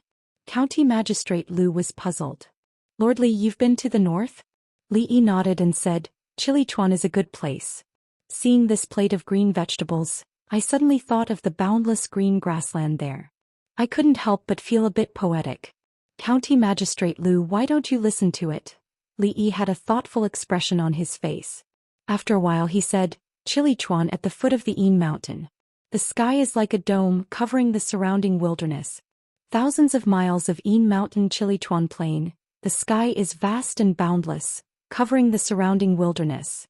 County Magistrate Lu nodded and said, Lord Li, you really have a wide range of knowledge. This poem has a broad realm and a majestic tone. It has the feeling of a northern folk song during the northern and southern dynasties. The sky is vast and the wilderness is boundless. These two lines describe the magnificence of the picture and the vastness of the wilderness. I live next door. My surname is Wang. County Magistrate Lu was startled and said with some uncertainty, the sky is vast and the wilderness is boundless. I live next door. My surname is Wang? The first line had been talking about the vastness of the world. This line changed too quickly. The strong contrast made him unable to believe his ears for a moment. What? Lord Lu, you don't like this line? Li Yi thought for a moment, then said, then let's change it. The sky is vast, the field is boundless. A branch of red apricot wants to grow out of the wall. What does Lord Lu think of this sentence? Lord Li, I'm not as talented as you. County Magistrate Lu shook his head in shame and said, I just want to ask Lord Li. It was such an obvious hint, yet he couldn't understand it. It seemed like he had no choice but to make it clear. Li Yi sighed, walked over and said, no matter what, the child is innocent. I can't help much in this matter. Lord Lu, please reconsider. County Magistrate Lu was stunned for a moment before he asked, are you saying that if both parents have single eyelids, they really can't give birth to a child with double eyelids? Not necessarily. Li Yi thought about it and said, double eyelids and single eyelids are determined by genetics. Logically speaking, it's impossible for parents with single eyelids to give birth to a child with double eyelids. But nothing is absolute. Who knows, maybe the child's Mercury and Halley's comet will go in the opposite direction. If we don't save it, we won't change our fate. Fortunately, after practicing martial arts, he had deliberately exercised his body, and even his lung capacity had increased a lot. He didn't even gasp for breath when he said so many words. Li Yi took a sip of tea to moisten his throat, then he looked at County Magistrate Lu and asked, Lord Lu, do you understand? Mercury, comet, Halley died, body? County Magistrate Lu looked at Li Yi in a daze, then he nodded and said, I understand. Understand? Li Yi looked at him in surprise and said, since you understand, Lord Lu, tell me about it. County Magistrate Lu coughed dryly and said, Lord Li, you mean that parents with single eyelids are also very likely to give birth to a child with double eyelids? Under normal circumstances, what was the probability of the gene mutation that controlled eyelids? It was 1 in a million or less. Li Yi didn't know, but the other possibility was much higher. Li Yi nodded and said, it's quite high. Jing Kingdom, Qi Kingdom and maybe Zhao Kingdom. There should be 2 or 3. Jing Kingdom, Qi Kingdom, Zhao Kingdom. County Magistrate Lu was stunned as if he had been struck by lightning. Looking at his absent-minded look, Li Yi sighed and said, Lord Lu, life is unpredictable. Be strong. After a long time, County Magistrate Lu woke up from his absent-mindedness. He cupped his hands to Li Yi and said, Lord Li, I'll take my leave now. Seeing him stumble out, Li Yi glanced at Fong and said, go send Lord Lu back. Fong was holding the plate of green vegetables and eating. Hearing this, he raised his head and said, he's a grown-up. He doesn't need me to send him back. Don't you think so, old Lu? County Magistrate Lu stepped over the threshold. His body swayed and he turned his head and said, Fong, brother Fong, you'd better send me back. When Li Yi followed him out, a servant reported that a minister-counselor of the Ministry of Rights wanted to see him. An official walked in quickly and bowed, saying, Lord Li, Imperial concubine Li's birthday is coming. I'm here to send an invitation. The rules of the royal family were strict. The birthday of imperial concubines in the harem also had a corresponding etiquette process. Imperial concubine Chui's position in the palace was second only to the empress, so her birthday was naturally held every year. Of course, it didn't require all the officials to participate. According to the rules of previous years, Imperial concubine Chui would be allowed to go out of the palace to spend half a day with her relatives on the day of the birthday and then return to the palace in the middle of the night. This banquet was actually hosted by the Chui family. Although Li Yi and the Chui family had never been on good terms with his current status, the Chui family would still routinely send him an invitation to all the officials even if there was any hatred. When the official from the Ministry of Rites saw Lu Daoist, he was startled and immediately said, "Lord Lu is also here. It saves me the trouble of making another trip." He rummaged for a while, took out another invitation and handed it to County Magistrate Lu. Although the position of this capital magistrate was small, the power he held now was not small and couldn't be ignored. After the official from the Ministry of Rites left, seeing County Magistrate Lu staring blankly at the invitation in his hand, Li Yi casually asked, "Lord Lu is also going to Imperial concubine Chui's birthday? I was invited last year and went once." County Magistrate Lu nodded and said, "It's not good for me to refuse such a thing." His eyes flickered. "I'm afraid I have to go again this year." Li Yi nodded and said, "I won't go to Imperial concubine Chui's birthday, but I still have to send the gift. Do you think, if I send 50 eggs, isn't it a bit too much?" The Chui family had just been cheated of millions of taels of silver. It hadn't been a long time. How could they have spare money to hold a big birthday banquet for Imperial concubine Chui? If the gift was too much, they couldn't take it back. "Well, we've arrived at the yamen. Old Lu, you can go in by yourself." The carriage stopped at the gate of the yamen. Fong jumped off the carriage and waved his hand. "I still have to go to the Jade's courtyard to discuss a big business, so I won't go in." He shook his head with some doubts. Before he left, the son-in-law specifically told him to keep an eye on County Magistrate Lu and not to let him do anything stupid. As a man and a county magistrate, how could he do something stupid? In a quiet courtyard at the back of the county yamen, County Magistrate Lu was lying on a recliner, holding the invitation in his hand and staring at something in a daze. It was a small garden. Madam liked red daffodils, second mother liked yellow chrysanthemums, and there was a nameless blue flower next to it, which was transplanted by his daughter a few days ago. However, at this moment all he saw was darkness, because the sky was falling. Chapter 8:10. I'm not very familiar with some of the people here, but since you've chosen them, they shouldn't be too far off. Li Yi put down the list in his hand and said, "That's it. Let's settle it for the time being. After a while we'll have another assessment." The eldest princess nodded. She thought of something and said, "Today is Imperial concubine Chui's birthday. Although you don't get along well with the Chui family according to etiquette, you should also send a gift. Otherwise, I'm afraid it will attract criticism." The old madam had already warned him about this matter 2 days ago. According to etiquette with Imperial concubine Chui's rank, there were only a few people in the harem who were higher than her. After all, she was an imperial concubine. Since the Chui family had sent an invitation, even if he didn't intend to go in person, he had to prepare a gift to not appear disrespectful. Nowadays he carried too many titles and wasn't as carefree as before. There were some things that he still had to pay attention to. Then send a few boxes of fresh vegetables.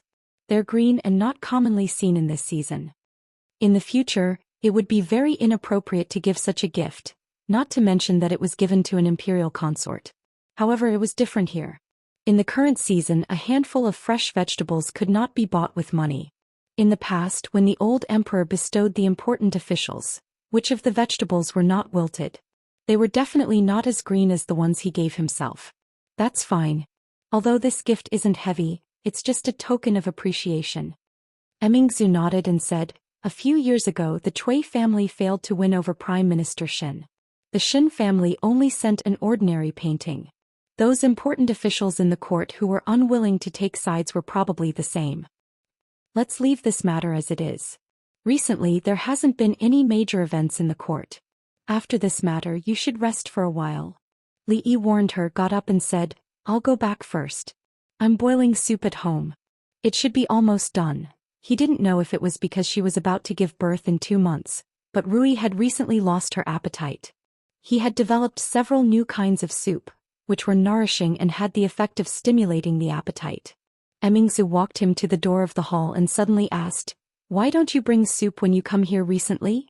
"Forget it, it doesn't seem to have any effect. I won't wear it in the future." Li Yi shook his head and sighed. "Next time you come, bring some more. I quite like the soup."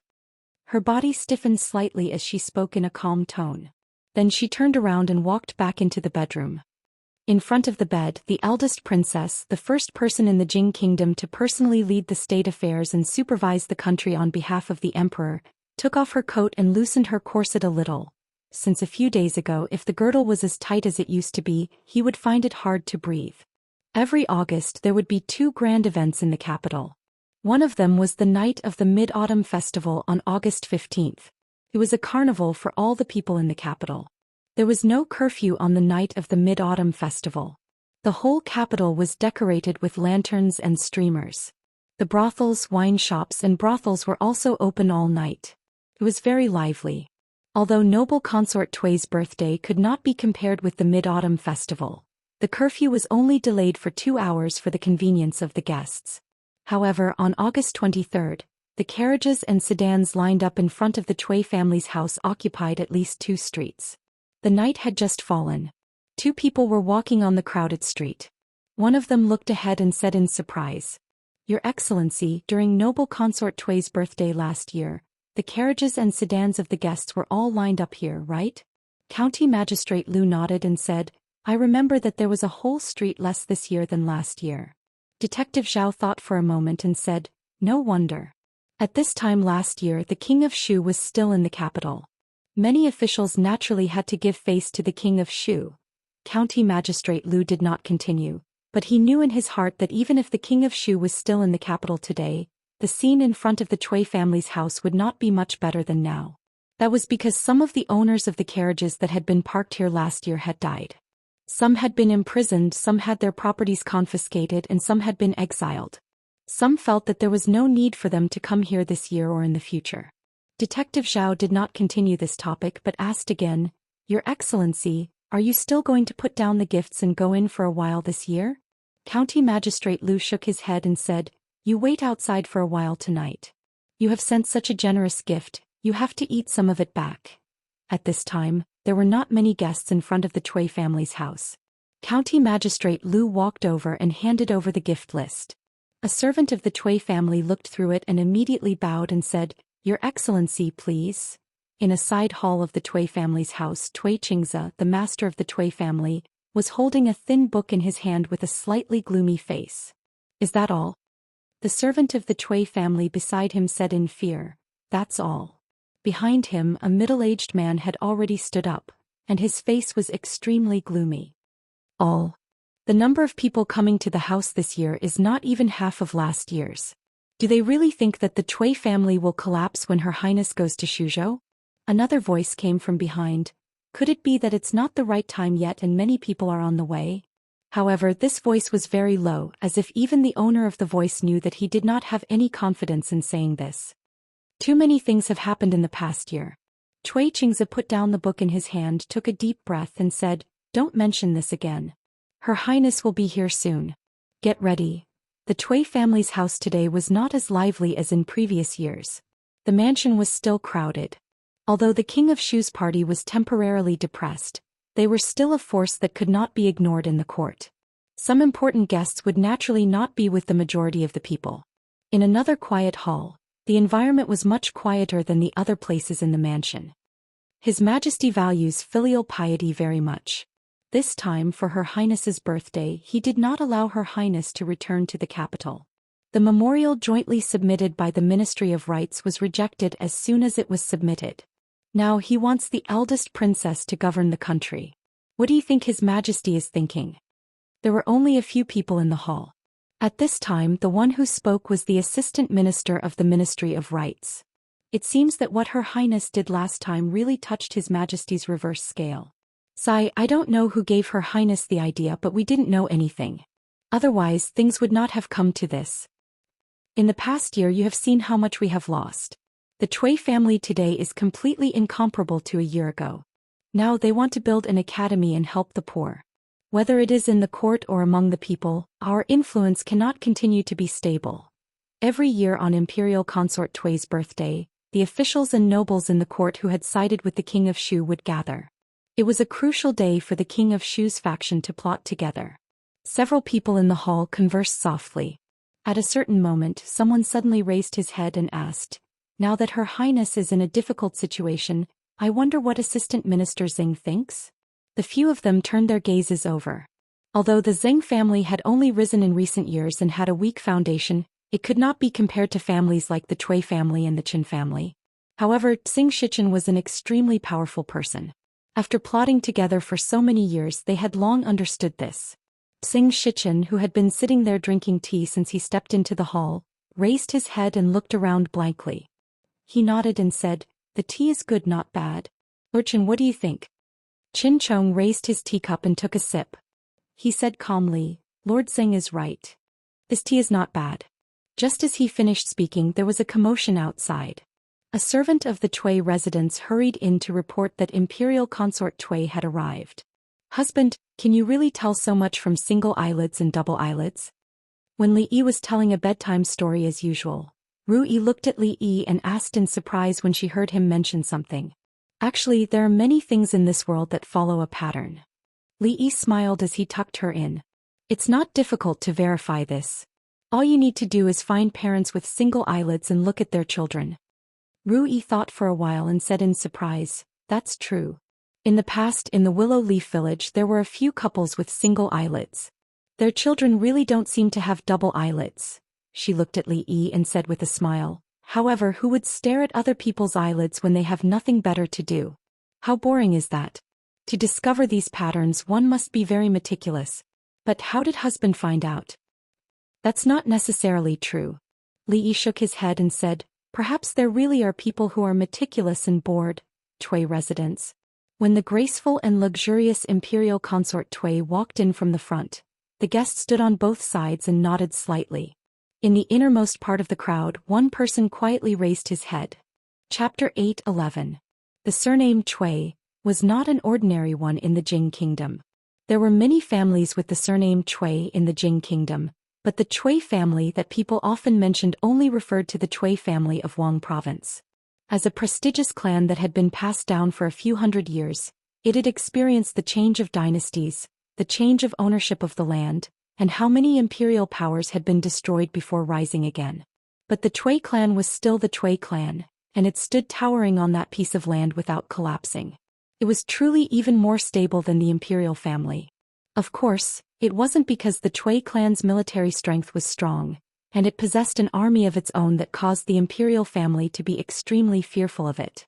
It was instead because the Cui clan had been passed down for a few hundred years, and it was even to the extent that the Cui clan had an extremely high prestige in the hearts of the scholars in the Moon Prefecture, the neighboring prefectures, and even the entire world. It was easy to destroy the Cui family, but at the same time, it also destroyed the people's trust in the royal family. Therefore, even decades ago, when the Cui family was at its peak and could even control the court, the royal family did not take any extreme measures against the Cui family. Of course, since the emperor ascended the throne, he had deliberately supported the poor and adopted a strategy of slowly nibbling away at the power of the noble families in the court. In the past 20 years, the Cui family's influence in the court had been greatly weakened. Especially in this year, the Cui family's arrangements in the court for more than 10 years had almost suffered a destructive blow, and their reputation was no longer as strong as before. However, a starving camel was still bigger than a horse. The Cui family's disciples were all over the world, and they still had a reputation among the people. Moreover, they had a daughter who was the imperial concubine. Even if their influence was not as strong as before, they should not be underestimated. Moreover, the prince that imperial concubine Cui gave birth to was the current emperor's eldest son. According to the rules of etiquette, after the king of Shu ascended the throne, the Cui family's power would definitely reach a new peak. Every year, during imperial concubine Cui's birthday, she would appear for a short while at the Cui family's residence. This was also one of the few opportunities that some low-ranking officials had to see the beauty of the imperial concubine. Of course, when the imperial concubine walked over, most people would lower their heads to pay their respects, and they would even miss this opportunity. Therefore, no one noticed that in the crowd, the governor of the capital, Lu Doyo, had lowered his head and looked at imperial concubine Cui, who was walking over slowly. Then he lowered his head again and moved his lips without making any sound. If someone knew how to read lips, they would naturally be able to read what he said. Damn it, it's too far, I can't see it clearly. It was the birthday of the noble consort. According to the rules of etiquette, there was a set of complicated procedures that had to be followed in the palace during the day. When noble consort Cui arrived at the Cui residence from the palace, it was already night time. Even though the Cui residence was brightly lit with lanterns and streamers, it was not difficult to see noble consort Cui's appearance from the back of the crowd at a distance of half a zhang. However, if one wanted to see more details such as the color of noble consort Cui's lipstick, whether she had too much makeup on her face, whether she had a single eyelid and so on, he couldn't see these clearly. Family concubine family members. Although imperial concubine Cui was born in the Cui family, her identity had changed since she entered the palace. Her relationship with the Cui family had changed. Therefore, when she walked in slowly with the help of a palace maid, the head of the Cui family and the members of the Cui family were waiting respectfully in front of her. In the crowd, a minister of the Ministry of Rites lowered his head and waited for imperial concubine Cui to walk past him. He was still thinking, I don't know what imperial concubine Cui looks like. Last year I didn't dare to raise my head. This year I'm standing a little forward, but I still don't dare to raise my head. Just when he was hesitating whether he should glance at her or not, he suddenly felt a huge force behind him. He staggered and fell forward. Thump. The minister of the Board of Rites knelt on the ground. Before he could get up, he felt something pressing down on him from behind. Then there was a panicked voice. Who pushed me just now? Clang.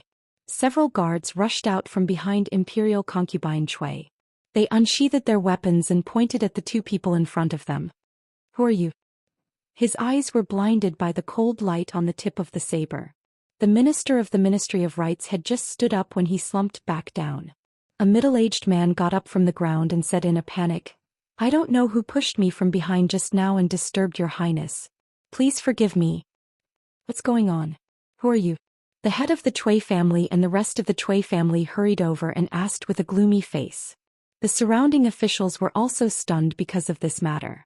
Some people recognized the identity of the two men and immediately whispered to each other. Isn't that Minister Zhang of the Ministry of Rites? That seems to be Lord Lu, the capital magistrate. Why did the two of them run out? They said they were pushed by someone. Who would do such a senseless thing? Only then did the head of the Cui family, Cui Qingzi, realize that it was a false alarm. He relaxed and was about to speak with a frown when imperial concubine Cui's voice came. Since there's nothing else, forget it. Go in first. Thank you, Your Highness. Your Highness is generous. County Magistrate Lu respectfully stood where he was and bowed to imperial concubine Cui. When he raised his head, his face was full of gratitude and respect. Then he returned to where he was and stood there respectfully. Imperial concubine Cui was indeed imperial concubine Cui. Her eyes were probably the most beautiful single eyelids he had ever seen.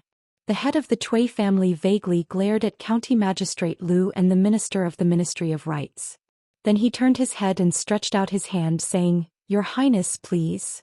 Although today was imperial concubine Cui's birthday banquet for most people, they could only glance at imperial concubine Cui when they lowered their heads. After imperial concubine Cui and the core members of the Cui family entered the main residence, the atmosphere outside began to warm up again. When fireworks began to bloom in the sky above the Cui residence, Yu Dingfeng, the patriarch of the Yu family who was sitting at a table in a hall, smiled and said, If you want to talk about fireworks, you'll have to depend on Duke Chen's residence. Brother Cui, next year you'll have to learn from Brother Chen. The head of the Cui family smiled but did not speak. Qin Chong led the guards of the Qin family to attack the Yu family's residence and even tore down the main gate of the Yu family's residence. Although the Yu family later paid a price to settle the matter, the enmity between the two families was considered to be formed. Everyone present was an old fox. Everyone knew that although Yu Dingfeng's words seemed to be praising, They were actually saying that the birthday banquet of the third miss of the Qin family was far grander than even imperial concubine Chui's birthday banquet. The Yu family had made a great contribution in the matter of the academy. It could be said that they single-handedly hindered the development of the academy, allowing the Chui family and many other aristocratic families to preserve their power. Although the Yu family was not as deep-rooted as the Qin family with the Yu family's achievements, in the eyes of the Chui family and His Highness, the King of Shu, it was only a matter of time before the Yu family surpassed the Qin family. In fact, Cui Qing's attitude just now was already vaguely showing this trend. Beside the table, a trace of displeasure appeared on Qin Qing's face. However, Qin Chong acted as if he did not hear or see it. He pointed to a dish in front of him, turned his head and whispered to Tsing Shichen who was sitting next to him, "This dish is not bad. Lord Tsing, please try it." After tasting it, Tsing Shichen nodded and said, "It is indeed good. Lord Qin, why don't you try this?" This scene caused many people to be puzzled. This second master of the Qin family and this one from the Zheng family, other than occasionally discussing important matters together, had never had any contact. When did they become so close? At a table outside the hall, a few young people were toasting each other. Suddenly one of them paused and suddenly said, "Look, who is that?" Everyone's eyes looked over. Lu Daoist. It's him. He actually came today. Many young masters in the capital, including young Duke Qin, had suffered a lot in the hands of this county magistrate Lu. Everyone naturally had a deep impression of him. Xing Zijian looked over in confusion and murmured, "Doesn't this person always follow Li Yi's lead? Why is he here today? Could it be, is he expressing goodwill to the Cui family?" "I'm afraid it's a little too late to express goodwill now." Seeing Lu Daoist, someone felt a dull pain in his buttocks and said coldly, "Xixin, why don't you go over and check him out? If he really has the intention to express goodwill to the Cui family, you can let him off for what he has done in the past. If he harbors ill intentions and has ulterior motives today..." Cui Xixin nodded and stood up with a trace of a smile on his face. "This is the Cui family, a small capital magistrate, haha." At the banquet of the Cui family, close friends gathered at the table drinking and chatting. Since they were on the side of the King of Shu and personally came to attend the birthday banquet of the imperial concubine, they naturally kept in touch with each other. It was rare to see someone like County Magistrate Lu drinking alone in silence. Of course, it was precisely because he occupied a table alone in the corner that no one was willing to sit with him. Naturally, no one could hear the words he whispered while drinking alone. Single eyelid, double eyelid. Damn it, what is this? Damn it, if I had known this I wouldn't have come today. Motherf asterisk her, who would believe such a thing? I can't say it now. The Cui family, he, Lord Lu. Cui Xixin came from behind with a wine glass in his hand and was about to speak with a smile. Damn it. County Magistrate Lu turned his head and said with a depressed face, extremely impatient. Chapter 8:12. The Cui family was a big family that had existed for hundreds of years, with numerous branches and numerous clansmen. Cui Xixin was a direct descendant of the Cui family. Although his status in the Cui family couldn't be compared with that of Cui Qingyu, he was also an outstanding disciple of the younger generation of the Cui family. In today's banquet he could be regarded as half a host. Cui Xixin had no official position. Outside of the Cui family, others would give him a little face out of respect for the Cui family, but they might not regard him as a person of importance. However, within the Cui family, as the master, Cui Xixin's status and identity would increase imperceptibly in everyone's hearts. At this moment he held a glass of wine and walked towards the direction of the magistrate of the capital city. Although he had suffered a loss in the hands of this person, he naturally dared not to make things difficult for him without the permission of the elders if he really abandoned the darkness for the light and came to the Cui family to express his goodwill. Walking behind him, Cui Xixin heard that the magistrate seemed to be whispering something. He smiled and said, "Magistrate Lu, you motherf asterisk cur." At this moment, County Magistrate Lu was full of contradiction and annoyance. When he was cursing in a low voice to relieve the depression in his heart, he heard a voice behind him. Therefore he turned around subconsciously and uttered the following words naturally. Cui Xixin held a glass of wine and the smile on his face froze. After hearing what he just said, his eyes gradually became cold. "What did you just say?" County Magistrate Lu was stunned, then he reached out and patted his shoulder saying, You mother asterisk her. The weather is so cold, don't you know to wear more clothes? If you catch a cold you will suffer. You young people don't know how to take care of your body at all. He held up the glass of wine and gently touched the glass in Cui Xixin's hand. After drinking up the wine in the glass, he waved his hand. Child Cui, I have something else to do, so I'll leave first. After saying that, he stood up and strode towards the direction of the Cui mansion. Stop. Cui Xixin suddenly smashed the wine glass in his hand, turned around and pointed at the leaving figure of County Magistrate Lu. When he walked over just now, not many people paid attention to him except those young figures. At this moment he smashed the glass angrily in front of so many people, which made many people stunned on the spot. Today is the birthday of Imperial Concubine Cui.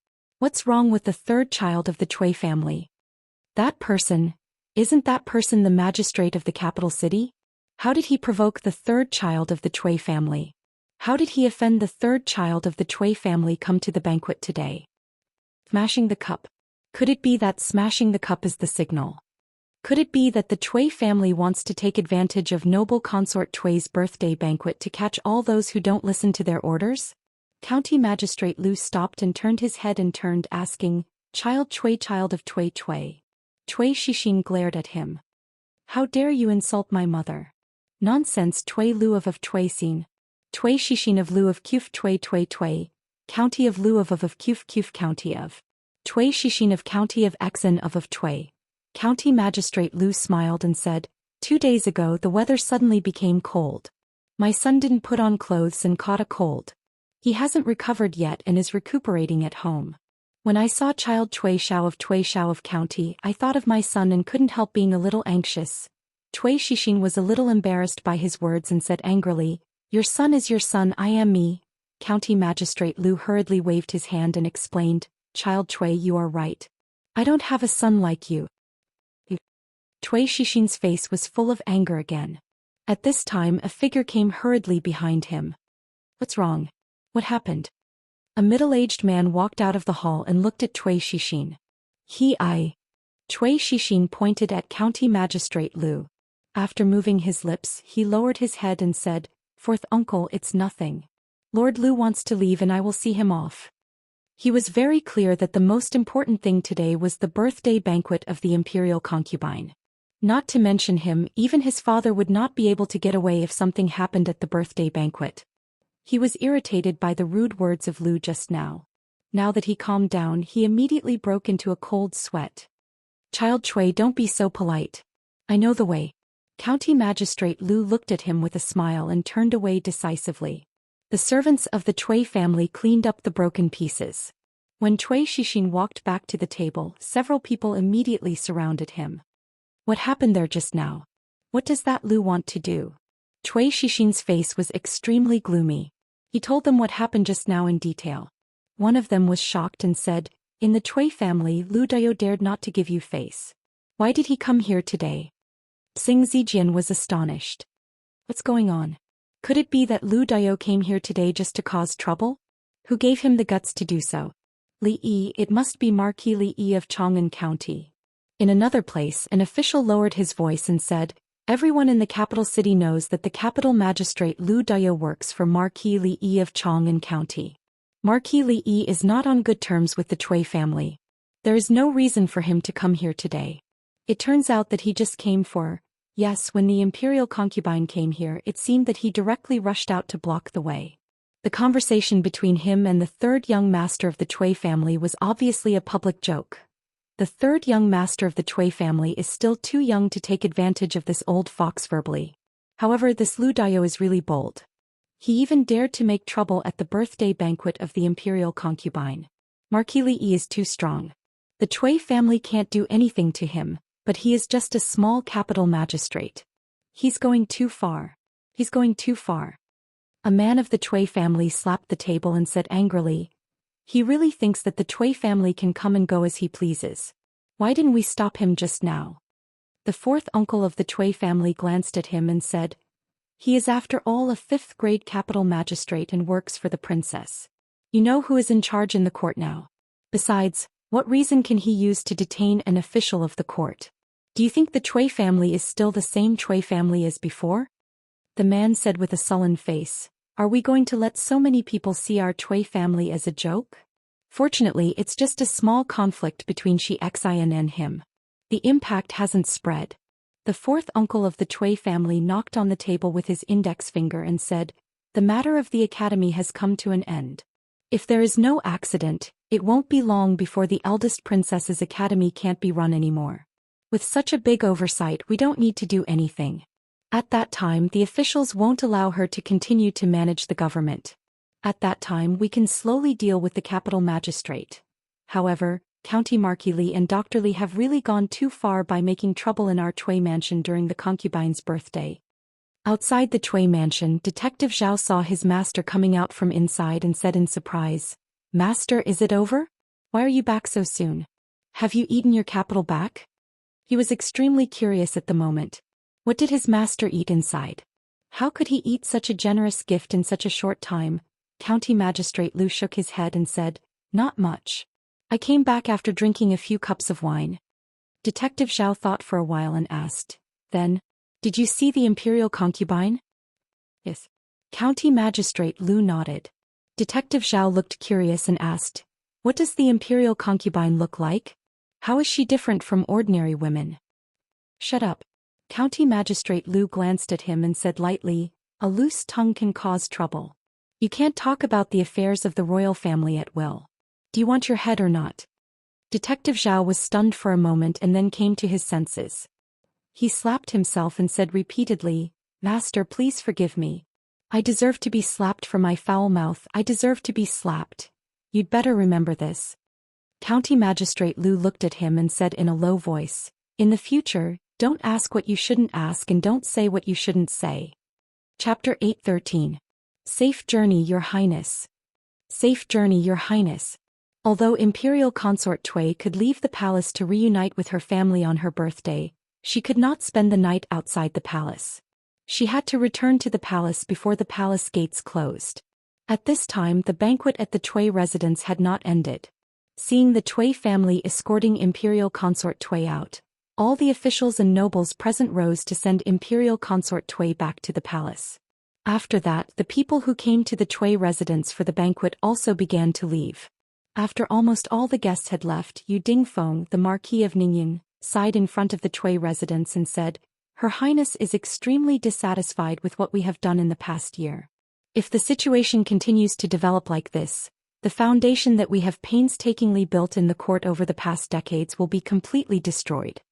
Cui Qingzi, the master of the Cui family, cupped his hands and said, "The success or failure of the academy depends on the Yu family. Brother Cui, rest assured, everything is under control." Yu Dingfeng smiled and returned the greeting before saying, "It's getting late. Brother Cui, I will also take my leave." Beside him, Qing also raised his head. "We are also leaving." Cui Qingzi smiled and said, "Second brother, please see the two lords Chen off." A man behind Cui Qingzi stepped forward and looked at Qin Chong and his brother. He smiled and said, "Lords, please. The Yu family cannot be underestimated in the future." On the carriage returning to the residence, Qin, who had been silent for a long time, finally spoke. They were all of the King of Shu's faction. Cui Qingzi had just asked Second Master Cui to see them off while he himself sent Yu Dingfeng off. This subtle difference was a very clear signal to them.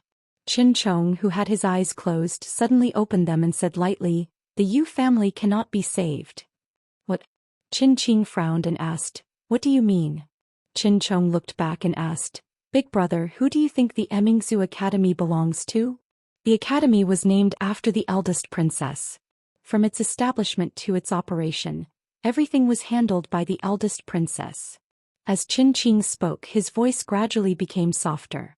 He looked at Qin Chong and asked, "You mean, the Marquis of Chang'an County Li Yi?" Although outsiders knew that the Emmingsu Academy was established by the Princess Royal Highness for the poor, the conversation between the Princess Royal Highness and the Marquis of Chang'an County in the Imperial Garden that day was known by almost everyone in the court.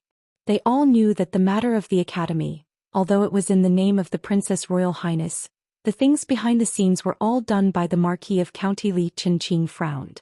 "Even if it's him, it might not be. Has Big Brother ever seen him lose?" Qin's voice stopped abruptly. After a moment of silence, he asked, Is this the only reason? Isn't this reason enough? Qin Chong looked at him and shook his head. Ever since the Princess Royal Highness visited the Yu family and was rejected several times, the Princess Royal residence would send people to the Yu family every day to discuss. In the beginning they would stay for a day, half a day, for hours and an hour. Later they would only stay in front of the Yu residence for less than a quarter of an hour. What can this mean? Xing Shichen said that this means that the Yu family is about to be finished. Assistant Minister Tseng? Qin Qing was startled and his expression changed slightly. Assistant Minister Tseng is a meticulous person and rarely makes mistakes in the matters he has handled. If this is really the case, I'm afraid I have to warn you, Ding Feng. If this spoils the lady's plans, turn. He lifted the curtain with one hand. Before he could finish the word, turn around, another hand reached out from the side and closed the curtain again. Qin Qing turned to look at him and said in surprise, "Second brother, you are..." Qin Chong did not speak and leaned back against the carriage. Qin Qing just looked at him like this. Some thoughts surged in his mind and his expression gradually changed. What? Last night at the Cui family, County Magistrate Lu really did that? When he heard this news from Fong, even Li Yi himself was a little surprised. He didn't know much about County Magistrate Lu, but he knew how daring he was. After knowing him for so long, Li Yi felt that it was impossible for him to be wrong. He actually dared to verbally humiliate the Cui family's third young master at Imperial Consort Cui's birthday banquet in front of so many officials and nobles. No matter how he looked at it, this didn't seem like something that County Magistrate Lu would do. That's right, I also find it strange. Fong also said with a surprised expression, this old Lu usually looks very timid. I didn't expect him to be so hot-blooded. Perhaps Lord Lu is not in a good mood. It's understandable. No matter what, he was still a fifth-rank official of the imperial court and a talent that Her Highness the Empress valued. As long as he didn't directly contradict Imperial Consort Cui and play around with the younger generation of the Cui family, no one could do anything to him. However, what Li Yi couldn't understand was that even if he wanted to draw a clear line with the Cui family and the King of Shu, why did he choose this time? Moreover, with his cautious character, how could he do things without leaving any room for retreat? I also don't understand why Lord Lu is so anxious to draw a clear line with the Cui family or the King of Shu. Even if he really wants to show his loyalty to County Marquis Li, he doesn't have to do this. In a secluded room of a tea house in Willow Lane, Xing Shichen shook his head with some doubts on his face. There are rumors outside that this person was instructed by Li Yi to do that last night. Qin Chong took a sip of tea and asked, how do you know that he wants to draw a clear line with the Cui family? Xing Shichen put down the teacup and said, although I don't know why he is so anxious, Lu Doyo is a smooth and slick person. He is also extremely cautious. If there is no reason, he wouldn't do such a reckless thing. Especially his behavior last night, it seems that he deliberately put on a show for others to see. Cautious? Qin Chong laughed coldly and said, he is the bravest and most arrogant Jingdo magistrate in history. Many playboys in the capital have suffered at his hands. You say that he is cautious? The Qin family should know very well how difficult the position of Jingdo magistrate is. Xing Shichen glanced at him and said, but this Lord Lu has done many arrogant things and offended many people. But his position is becoming more and more stable, and there is even a faint trend of him moving up. Lord Qin thinks that he is just relying on luck. But after what happened last night, I can no longer see through this person. Even you can't see through him. Qin Chong started and said, Dong Wenyan Lu Yi and now even this Lu Doyo, what kind of people come out from Qing and prefecture? This person is acting so strangely. Something must have happened. However, we are not on his side, so it is not good to ask. He glanced down and said, third mistress has come out. Official Qin should leave. Qin Chong stood up and raised his hands. Official Tseng is going down anyway, let's go together. Cut ties. In a private room in a brothel somewhere in the capital, a middle-aged man sat there. His eyes narrowed slightly as he muttered, just what has happened? This person, Lu Doyo?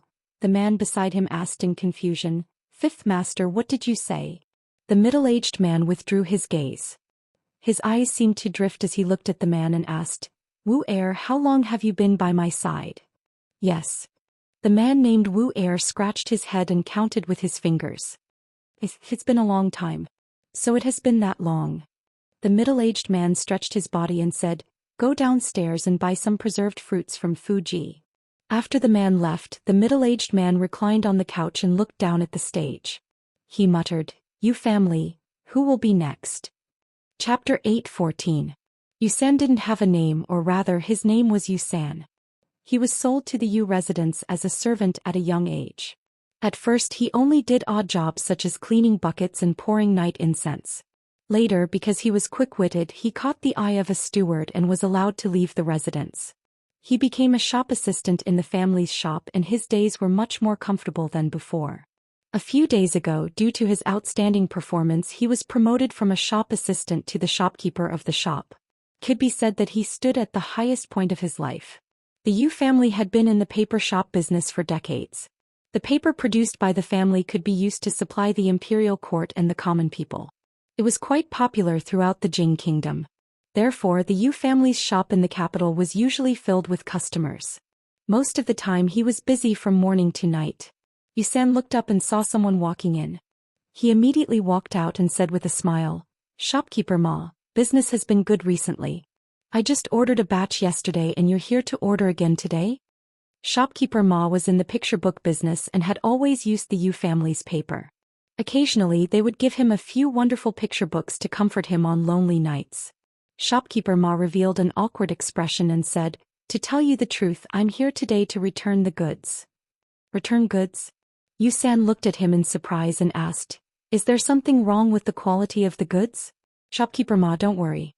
If that's the case, we can still exchange the goods after we verify it." "No, it's..." Shopkeeper Ma looked awkward and stammered for a while before saying, "There are a few new paper shops in the city. The quality of the paper is of high quality and the price is less than 10% of the same quality here. That's why I'm here today." Businessmen weren't fools. If they could buy better quality goods at a lower price, there was no need to think about what to choose. New paper shops? Yusan was startled at first, thinking that it was a malicious scheme by one of his competitors. But before he could question it, footsteps came from outside the door again. A moment later, Yusan looked at the people standing in front of him with a vigilant expression. "Are you all here to return the goods?" Just as Yusan rushed out of the shop and ran madly toward the Yu family, Yu Dingfeng's expression changed drastically in the Yu mansion. "What did you say?" The Yu family's patriarch, who was discussing important matters with someone from the Cui family, suddenly stood up and grabbed the servant's collar, asking, "You mean, there's someone selling paper outside that's of better quality than the Yu family's, and the price is less than a tenth of ours?" The servant's voice trembled, reporting to Patriarch, "There are several shops in the capital that have returned goods and there are a long queue." Yu Dingfeng let go of his collar and forced himself to calm down. He asked, "Have you found out who the people behind these shops are? And what kind of paper is that?" If this was just a competitor's malicious suppression, then it would be fine. However, he knew better than anyone how high the cost of papermaking was. The higher the quality, the higher the cost. If he sold it at a low price, he wouldn't even be able to recoup the cost. Naturally, it wouldn't last long. If it was just a malicious suppression by a competitor, it would be fine. He knew better than anyone else how high the cost of making paper was. The higher the quality, the higher the cost. If they sold it at a low price, they wouldn't be able to recover the cost. Naturally, they wouldn't be able to last long. What's more, in order to let the academy buy more paper at a high price so that they could profit from it, the Yu family had invested all their money and hoarded a large amount of goods. If and only if there was a cheap and high-quality paper on the market, causing no one to be willing to buy the Yu family's paper, then the Yu family would really be at the end of their rope. "I can't find out their background." The servant looked at Yu Dingfeng and whispered, "I've sent someone to check the quality of the paper. It's indeed of high quality and has never appeared on the market before." Before the servant finished speaking, the voice of the man surnamed Cui came over. Brother you, what's wrong with you? Brother you, wake up." After Yu Dingfeng's philtrum was pinched by the man surnamed Cui, he slowly regained consciousness. Only then did he feel a chill on his back. His countenance was even paler. "Go, send someone to the princess mansion," he said. No, prepare the carriage, quickly prepare the carriage, I will go personally."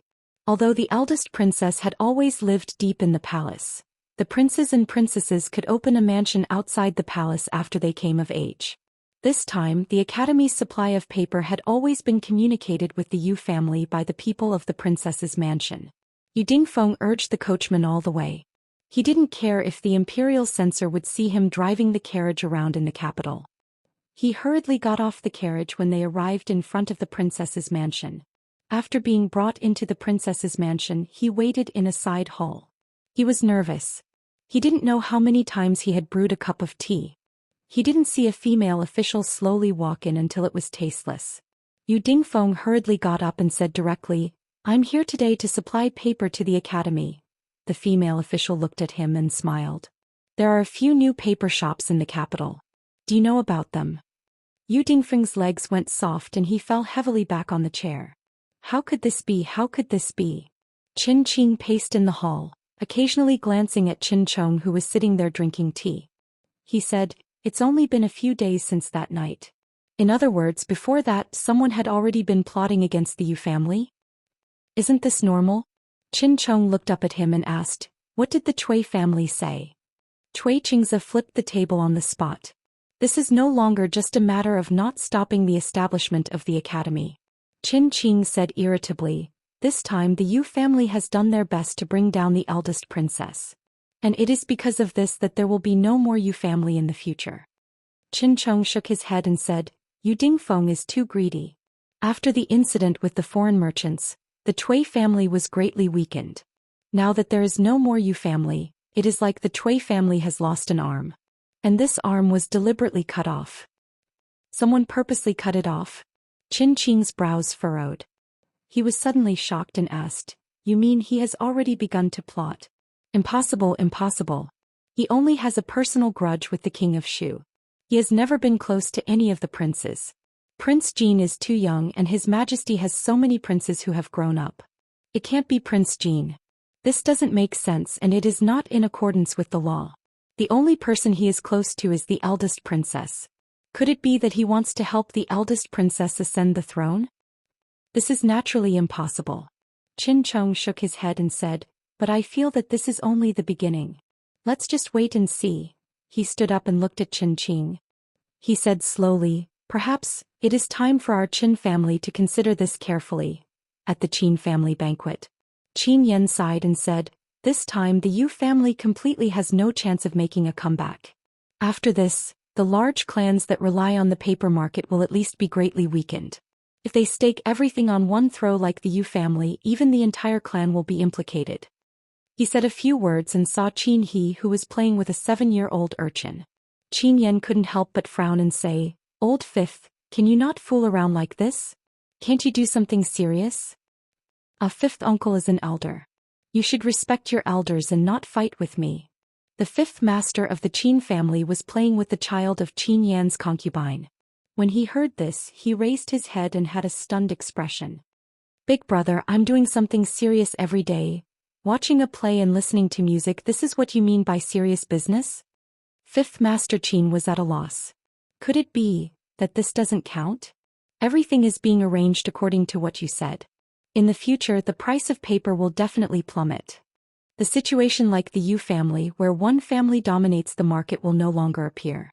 Of course, even if it does, it will be us dominating the market. As Li Xian spoke lazily, he suddenly thought of something. He sat up and asked in confusion, "Now, can you tell me what the second type of paper is used for?"